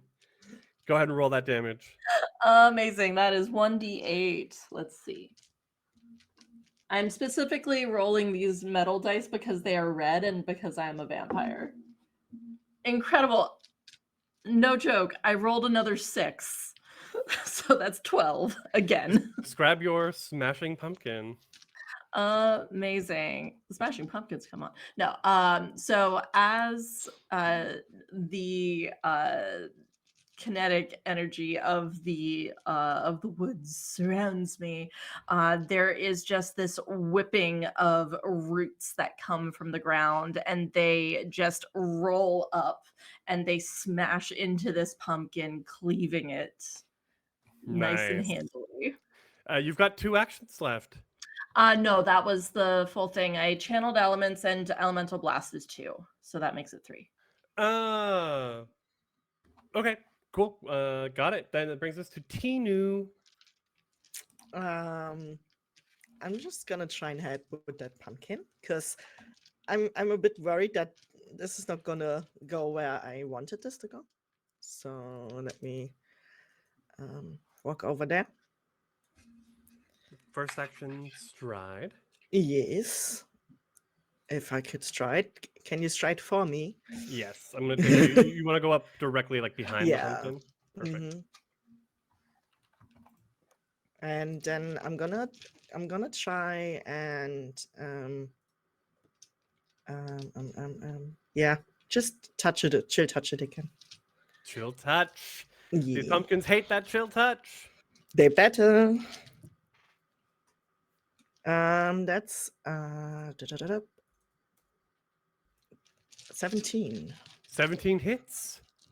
And they take this one particular. The other one maybe not so much, but this one takes 7 Describe damage. how your pumpkin is destroyed. Basically, I have this mush of frozen pumpkin on my head, and I just hack it with more cold. Okay. Like, I think you have a third action. yes. I want to go over to my friend over there, but I don't think I have enough movement. Maybe. No, but I'm gonna stride a little bit. I think I have 1 field or 2 left. Towards Emilia. Yeah. Yeah. Amelia? Emilia. Yeah. Nymelia. Nymelia. I was Nymelia, like, Amelia. Yeah. Okay. Yeah. Perfect. Okay. That brings us to Ba, the dwarven teen. But honestly, all of our pumpkins are smashed. The other ones have left the scene. She has some magic and her broomstick, but you three look straight, like, or the three who are still here look straight out of a comic book or fantasy, the cover of a fantasy novel, fantasy romance novel. So she's gonna go. I'm sorry. We were just messing around. And the young halfling woman Yulu, yeah, we just wanted a little bit of fun. We wanted to get back at nasty Mr. Proosh. Oh, we don't have any problem with that. Wait, really? Yeah, why didn't you say so? You never said that. Well, you're like adults. Adult with Yes. pumpkin popsicles for hands. Yes. Petrichor and Mosspelt, you're running towards. So we're gonna come out of initiative now. Mm-hmm. You're galloping. I don't think wolves gallop. You're running towards the house and up to the backyard. You've got these 2 cutie patootie pumpkin patch baddies. What are you doing? Yeah. So my understanding is that they can move as much as Petrichor can, which means that Mosspelt can just outrun them. Mm-hmm. We run up to, because we were about to go up the back stairs at the house and knock on the back door where the servants were, or the workers in the house. So I'm going to run up the back door with these things chasing me and slam on it like, let me in, quick, quick, quick. And hopefully they open the door for us. And Okay. I'm going to stall with the door open long enough that the pumpkins chase me into the house. And then I'm going to, the plan is to hold them off and yell at all of the people to get out, take the day off tomorrow, and slam the door behind me. So that the house has these 2 wild pumpkins in it. That absolutely happens. Amazing.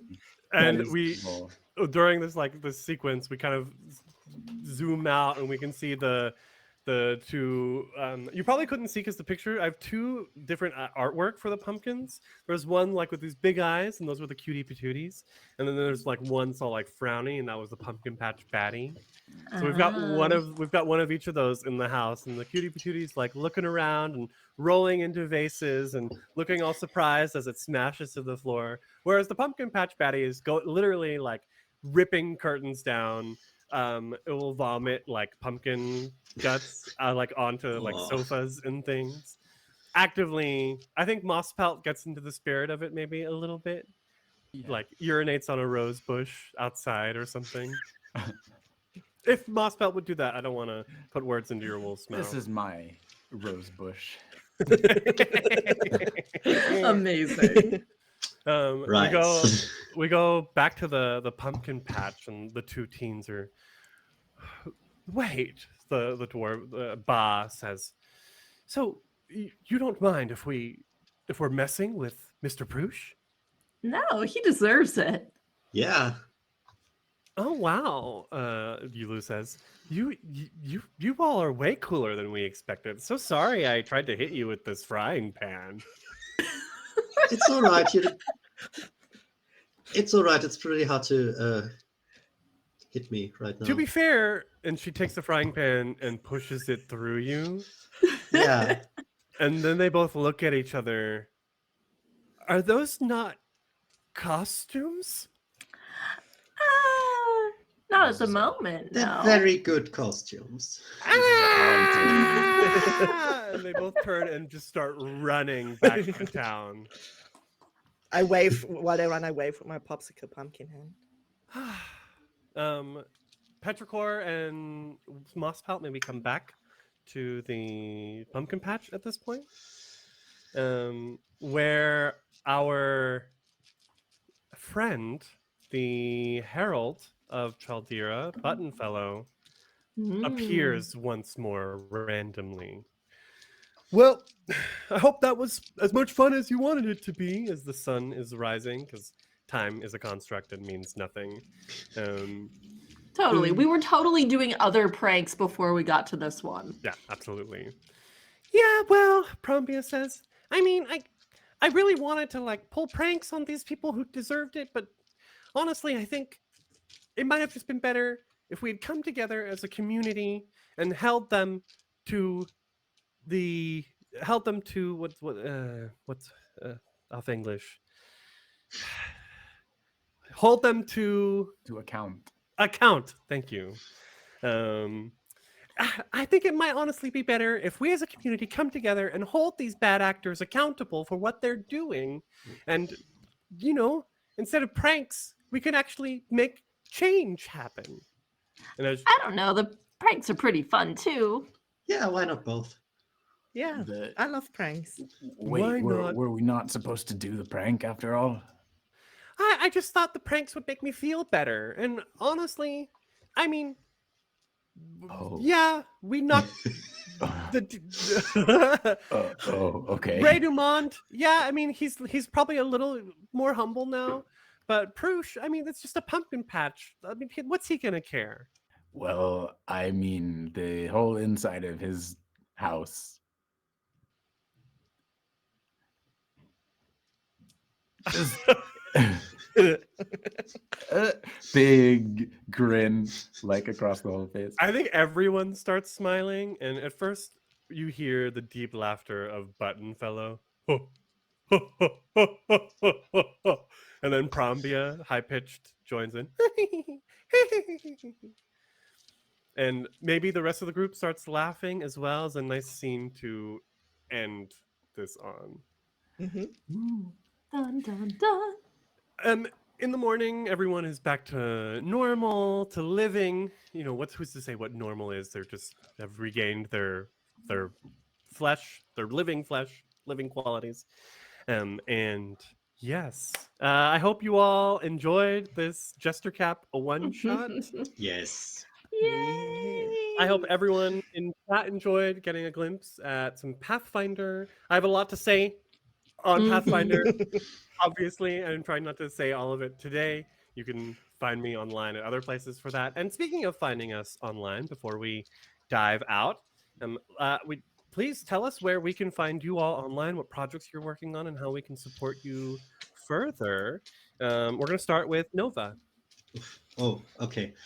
Yeah, I'm at Ulysses Dice on most spaces. The Blue Sky account I use for pen and paper stuff and art and all that is spelled dice as in these things. Everywhere else it's as in Dice. yeah. And yeah, I don't have much projects going on right now, but like, look at my drawings and say you like them, please. I'm desperate for validation. That's why we are all putting our faces here on the internet. That sweet, sweet validation. I'm not ashamed to admit it. Anya, where can we find Yeah. you? Yeah, so I'm Lolly on Cosplay everywhere. On my stream, I play Pokemon Red on my original Game Boy Pocket. I also make costumes. And on November 1st, my Kickstarter for my new 1 to 2 player ttrpg, The Apothecary's Apprentice, is going to be live. So you should definitely check that out. Yes, I had postcards made. Nice. Verva, where can we find you? You can find me under the same tag on Twitch, Twitter, and Blue Sky, and Instagram, where I have no pictures online. And I'm also on All on the Table RPGs as the War Wizard Slice Speaker, which is a D&D actual play. Streaming podcast? Streaming actual play. Okay. Every week? Every month. Every month. Okay, cool. Jacob, what are you up to? Yes, you can find me as Water Mosaic on all of the social sites, and also I run and DM a game called Tales Held Dear, which you can also find, and we're coming back next Sunday back to our core campaign. We're playing Numenera for now, but we'll have some other sort of like side quests as the year closes out. And the other cool thing is we're a Berlin-based group. So if you happen to be in Berlin, Germany, in the next months, we're going to be having some more live shows. We're all improvisers. So it's more of like an improv style show with D&D or role play elements. We have a giant die. If you're in the audience, we get the audience to roll the die. So follow us, Tales Held Dear, for show announcements.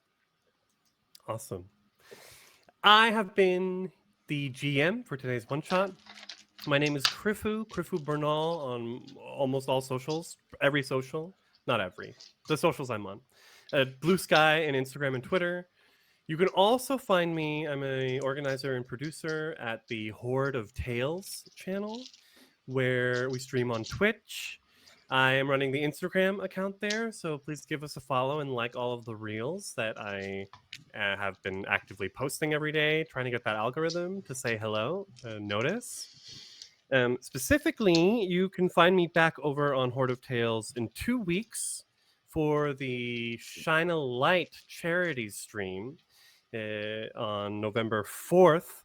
I will be kicking us off that day with you guessed it, Pathfinder one shot, set in the Tears of the Kingdom Zelda setting. Ooh, That's Which- cool. that be is very very fun. cool. One of the pre-gens I made is a Korok druid who has a familiar that is a smaller Korok.